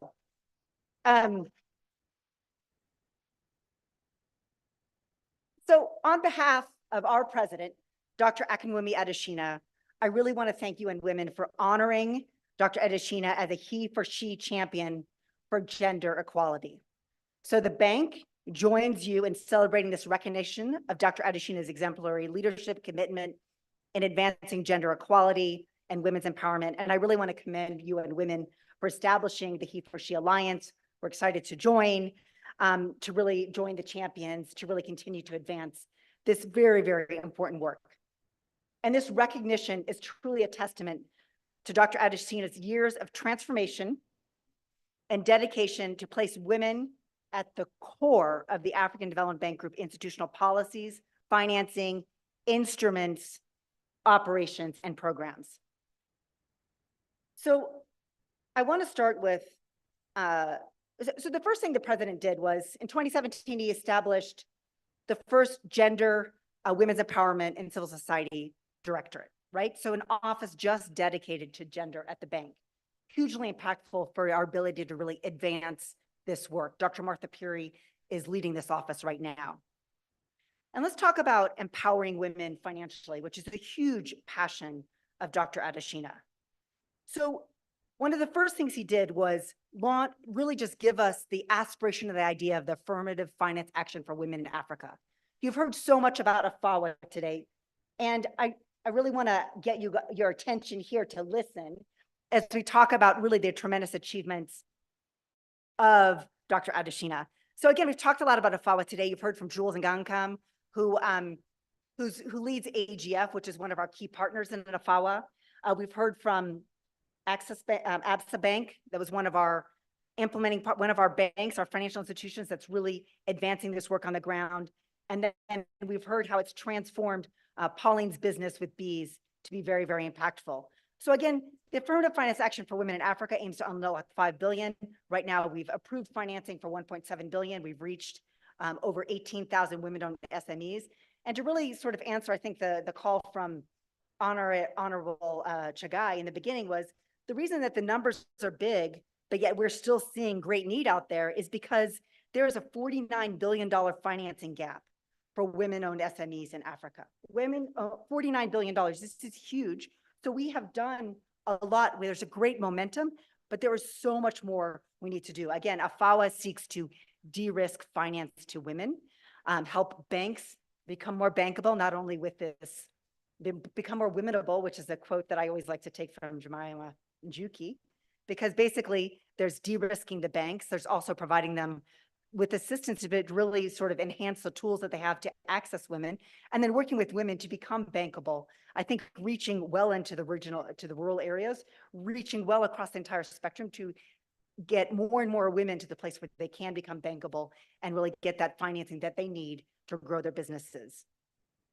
So again, we've talked a lot about AFAWA, which we're partnering with 169 financial institutions across Africa, and the results are really showing to date. I also wanted to talk about a few other achievements of the bank's gender agenda during Dr. Adeshina's term, including partnership with UNWOMEN. One part of AFAWA, the bank is partnering with AFAWA in a WeFi grant to provide $1.5 million in financing to support UNWOMEN's Buy from Women initiative. So our support will help UNWOMEN set up a digital platform to help women farmers in Cote d'Ivoire gain access to market, as well as elevate their expertise to improve the quality of their farming products.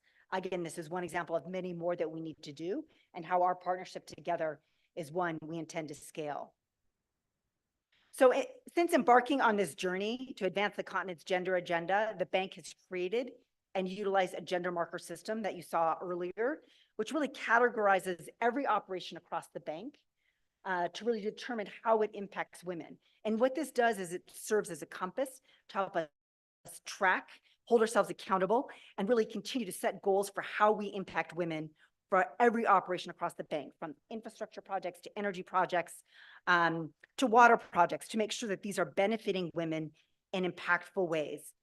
So this gender marker has been really critical. I always say that our director for infrastructure, when you hear him speak at board, he sounds like he has a PhD in gender, because this is what's required now to really get through our system and really prove that you're impacting women positively through our work. I also wanted to talk about what the African Development Bank has done internally in the bank. So we're advancing progress through the EDGE certification. And EDGE is the world's leading certification that measures gender equity in the workplace.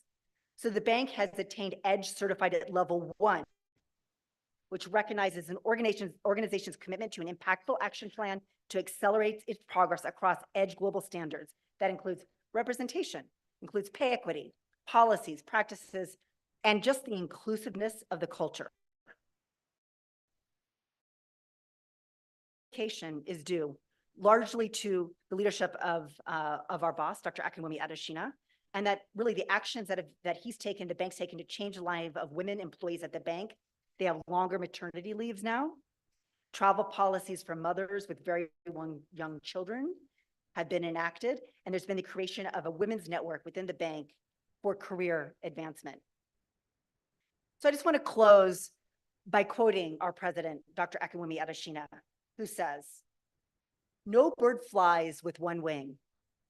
When we fully empower women, then our economies will fly with two wings. Our schools will fly with two wings. Our businesses will fly with two wings. Our communities will fly with two wings. Bears lives do a lot. Thank you.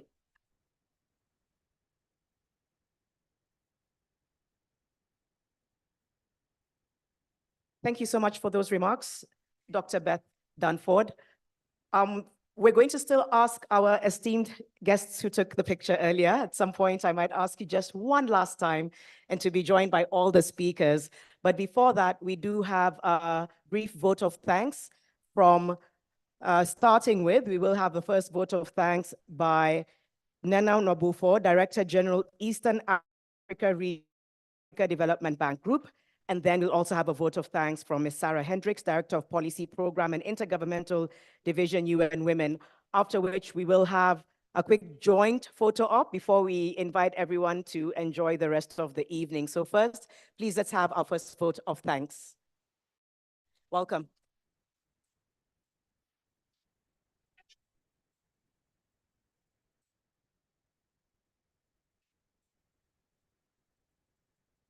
Your Excellencies, Honorable Executive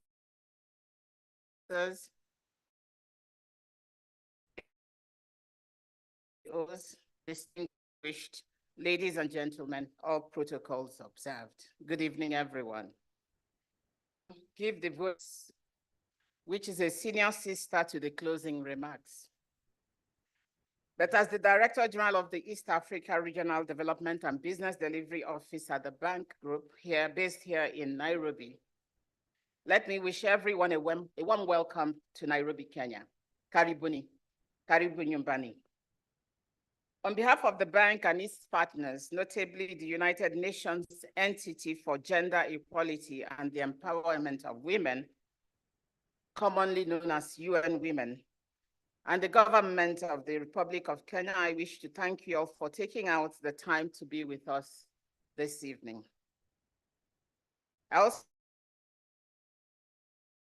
express profound gratitude to Vice President of Culture, Human Development, and Sarah Hendricks, the UN Women Director, for their leadership in jointly convening this important event on the future of women's and women's economic empowerment. Your commitment to advancing and addressing women's economic empowerment in our continent is commendable. I will also wish to convert in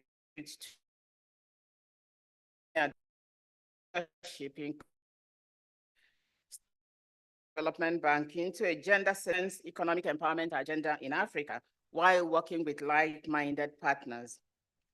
I wish to congratulate him on his recognition as a HeForShe champion. We would also like to salute the government of the Republic of Kenya for the commendable work that has been accomplished to advance the agenda on women's economic empowerment. Particularly, we express our gratitude to PS Anbe Wangumbe and to our keynote speaker, Honorable Harriet Shigai, for the pertinent points that they raised and their continued collaboration with the bank and AFAWA. We look forward to a greater collaboration and greater days ahead. My sister, Honorable Shigai, had suggested that I run for the bank's president. She's the second woman to tell me so. I'm not going to run, but we pray that some unbeatable woman comes up so that we can do great things for women in Africa. She also raised the issue of data. I know that when she came to visit me at the office, we did talk about the fact that one of the areas that we are having a lot of challenges is women's data. When we prepare a project at the bank, we are supposed to put some KPIs, the data there. And most times we just say, oh, 30%, 50% women, but we have no baseline data.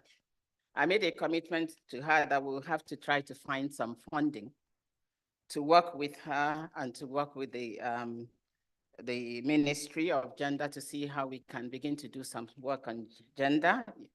Even if it's $100,000, $200,000, $300,000, whatever we can get, we'll start from somewhere. And I'm hoping that the work we're going to do in Kenya will be a stepping stone and a means to understand what we need to do in other countries across Africa. Over the years, the bank has invested in progressive initiatives enabling African women to thrive in their various endeavors. The bank acknowledges that women are key stakeholders in our continent's integration and economic development. As such, the bank has made supporting programs and strategies that extend economic opportunities to women a priority.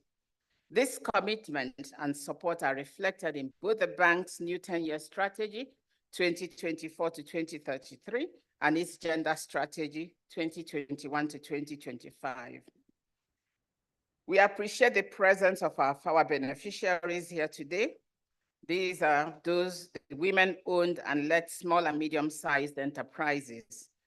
We've heard from one of the women entrepreneurs supported by AFAWA program and other organizations, Ms. Pauline Otila, founder and CEO of Apiculture Venture Social Enterprise.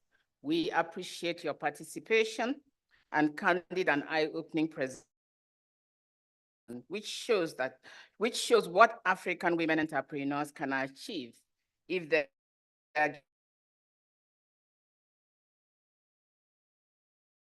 and build their enterprises. We wish to thank our donors, our development and financial partners, the of Africa, our enablers, among members of the press, and indeed all distinguished ladies and gentlemen who have joined us. Saving the best for the last, congratulations. Bravo, well done to the UN Women on successfully launching the UN Women's Economic Empowerment Strategy today. To all the men that have joined us this evening. Conclusion, acknowledging the significance of collective action and partnership. This event is a significant symbol of our ongoing engagements and facilitates dialogue between UN Women, the bank, and our various partners. The aim is to continue this collaboration at the local, national, continental, and global levels to implement impactful solutions for women's economic empowerment, ensuring that no one is left behind. Indeed, with your support, this event has been successful, come to a fruition. You all have a successful week during the annual meetings. Thank you very much.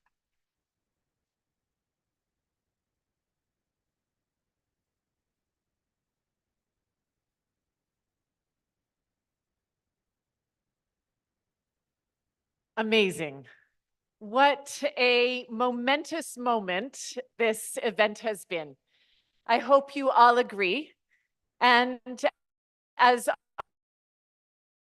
said, clap. The last 2 hours and more have indeed been very insightful. They've been incredibly significant. As we officially presented and launched Women's Economic Strategy, a very powerful resource that we believe is poised to advance gender equality and foster economic growth right across the continent. On behalf of UN Women, I'd like to extend our deepest thanks and congratulations to our wonderful partner, the African Development Bank, for their tremendous commitment in addressing gender financing gaps, for promoting gender equality, for advancing access to capital for women across Africa. I think the pairing of both the understanding of AFAWA and getting to hear directly from partners like a bank as well as a woman who has advanced such successes in her business were not only inspiring, but show us hope for the future. Thank you. I would also like, on behalf of UN Women, to thank the Kenyan government, both Honorable Jagai from the President's office, as well as Principal Secretary Anne Wangombe from the Gender Ministry, for your incredible dedication to advancing changes to gender equality and the empowerment of women and girls here in Kenya. The leadership of Kenya on the issues of women's economic empowerment stand as a beacon of hope across the continent. Thank you for all that you do. I'd also like to recognize the diplomatic missions who are here, the regional organizations, other development banks, and the representatives of civil society who are here across the room. There are also hundreds and hundreds and hundreds of people watching this as a live feed across the continent. And so just to recognize civil society right across the continent and beyond. Also the private sector who are here with us to celebrate this milestone. Thank you so much. And it goes without saying, of a strategy of the proportions of this ambition are the work of very, very strong leaders. And so I'd like to recognize Dr. Jemima and Juki will stand.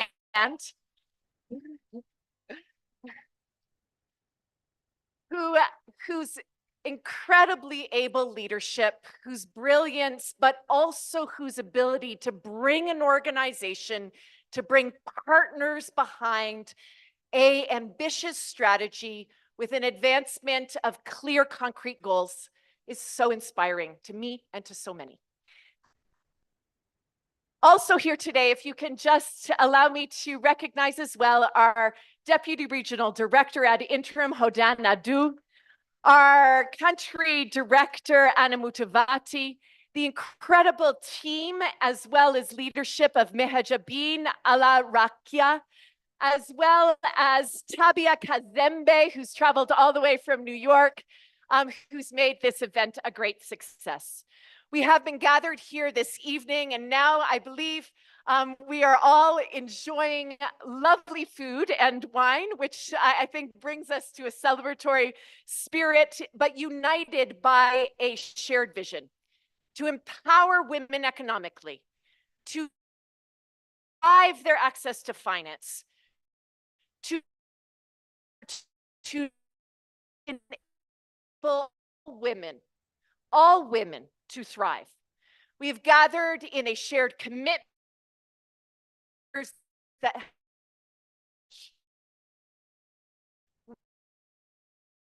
progress across society, and we've got potential that exists within every woman and the transformative impact that economic empowerment can have on individuals, on families, and on communities. The wonderful quote from President of the African Development Bank was so beautiful that you closed with, Beth, and one that I hope will inspire us all. The strategy of UN Women has presented a forward roadmap to advance women's economic empowerment in spaces that are challenging, in a context that presents ever-increasing complex barriers. And yet we know, as we heard Dr. Jemima and Juki say, that it is by transforming care, it is by transforming work, and it is by transforming climate that we will realize the ambition of economically empowering every woman across the continent. The potential for economic growth in Africa remains so significant. And realizing this potential requires concerted efforts from all of us. And that's why I'm so excited that who is here in this room reflects the multi-stakeholder initiatives that can and will and should play such a crucial role in not only mobilizing resources, but in scaling up investments in gender equality. With even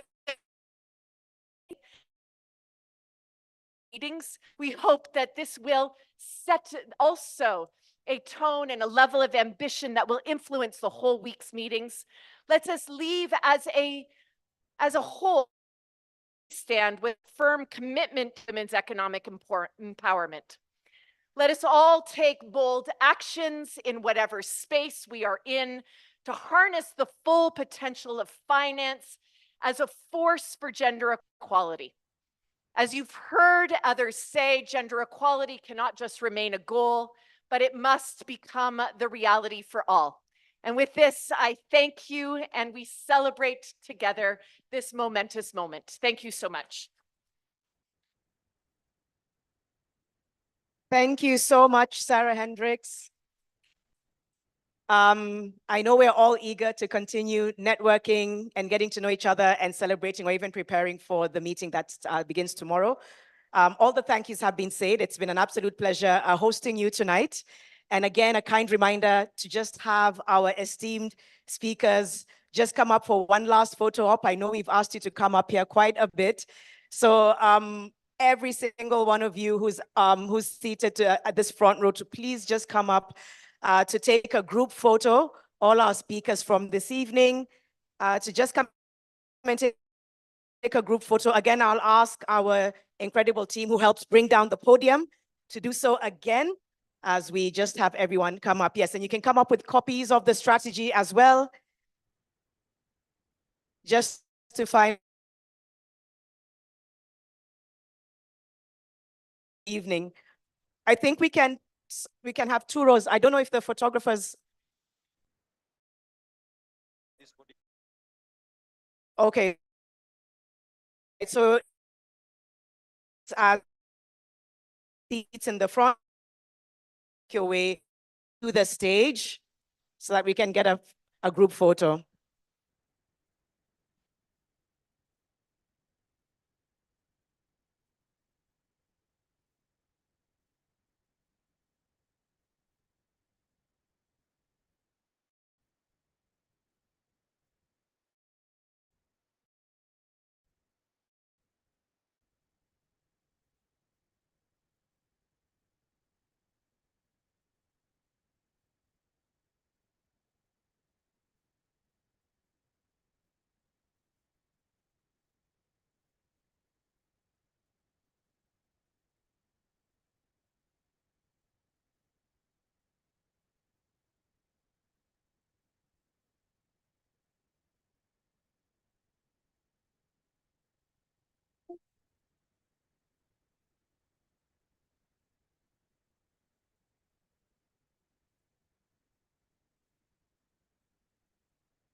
In just a few moments, we're just organizing the speakers. I think some of us are being invited to take a seat on the stage. So it will actually be, everyone will be on stage, but some of you will sit and some of you will join Pauline as she stands. So if we can ask our esteemed speakers just for a few moments of a photo before we continue. There's a lot of bonding happening.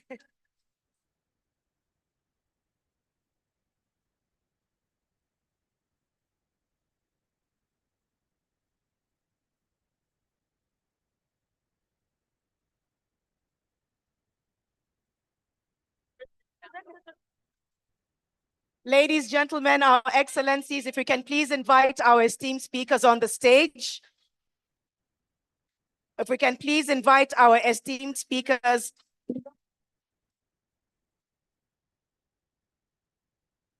So some of you will be seated and some of you will stand behind.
Time, we're just going to try and have everybody seat. There will be a chance to speak to our esteemed guests after this. Could please just allow a moment for the picture. Our photographers, are you ready? Or okay, they're going to give some direction.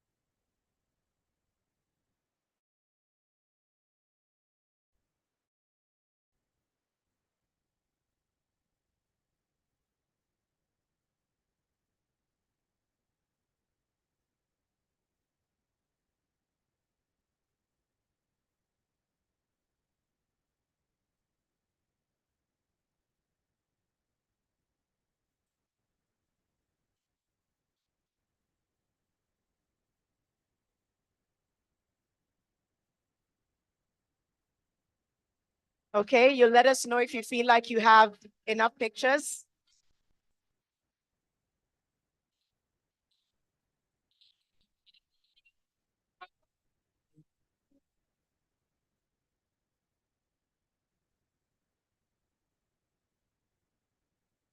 As you feel you have enough, you'll just give us a thumbs up. Okay. They say hold them up, but don't cover your faces, please. I think that's it. Thank you so much. Thank you very much, everyone. Please enjoy the rest of your evening. Thank you.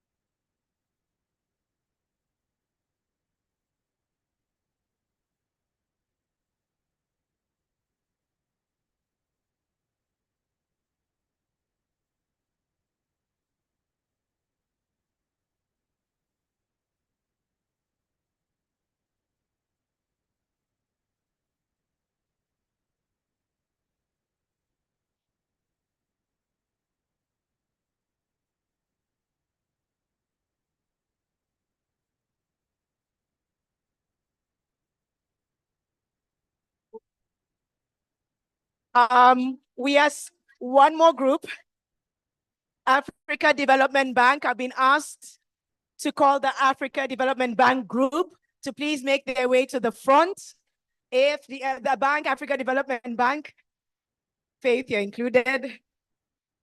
Africa Development Bank group, if you could please make your way to the front to come together and take a group picture with your colleagues. Africa Development Bank group, please make your way to the front to join your colleagues and take a group picture.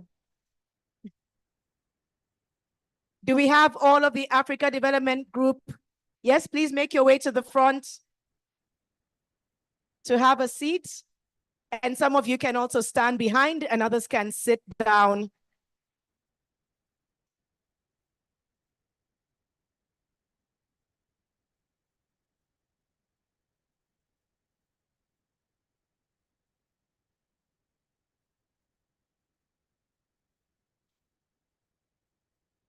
Once again, the Africa Development Group, if we could come to the front, take a picture.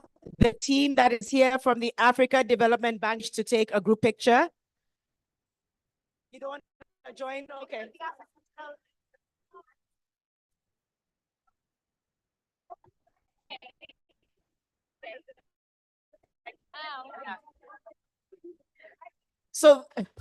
So those of you at the front may proceed to take a seat. I think there's a chair, or this chair needs to come forward. There's a chair behind you that needs to come forward. The chair behind you. Yeah, sorry, come. Okay. Okay.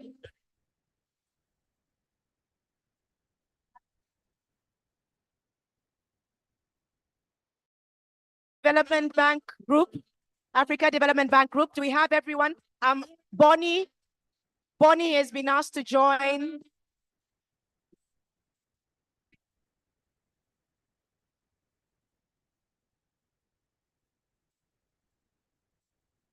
Another call for the Africa Development Bank Group. If there's anyone who is not on stage, please make your way to the stage for a group photo. Africa Development Bank Group. Photographers, 1 second. Let's make sure we have everyone.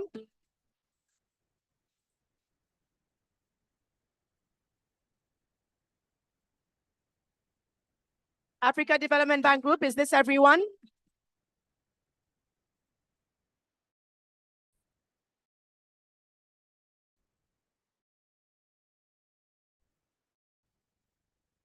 Do we have every? Wait for, okay, I think, are we good?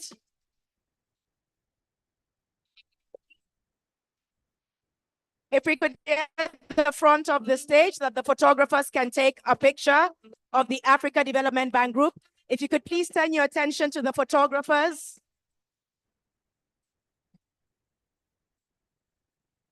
If everyone can just look at the pictures and look at the photographers.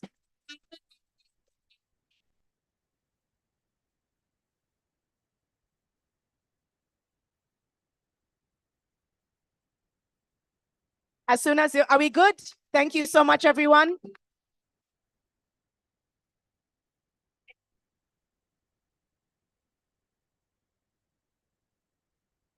And the final photo group picture. We've just had the Africa Development Group. It's only fitting that we also have UN Women. The photographers are looking at me like, Janet. I know. You. UN Women, if we could please have you on stage. We've had an incredible team. Leadership is here as well.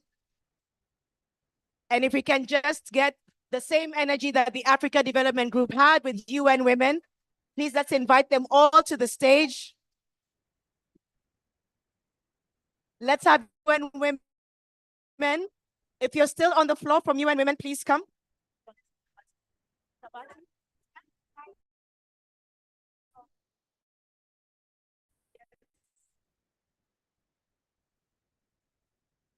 UN Women.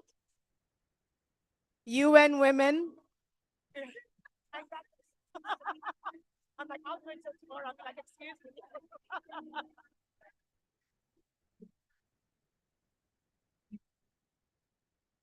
Yeah.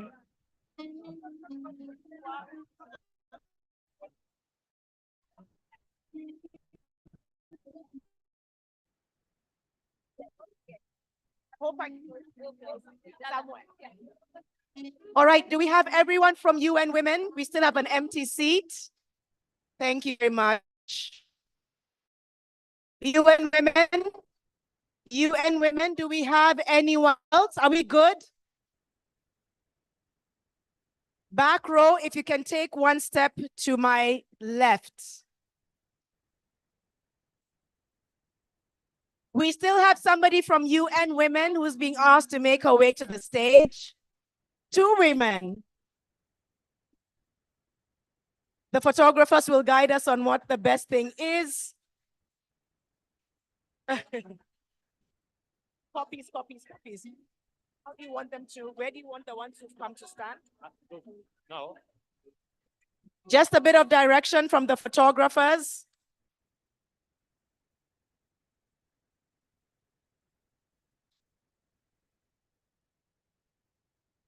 Just a minute.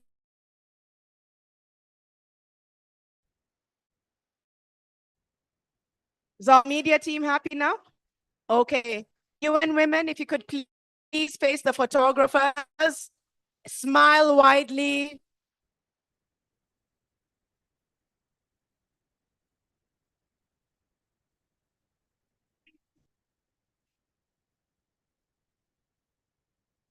Okay, thank you all so much. Well done. You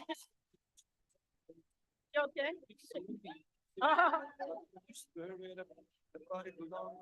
Okay, enjoy your evening, everyone. Feeling up my mind, and I just don't know why.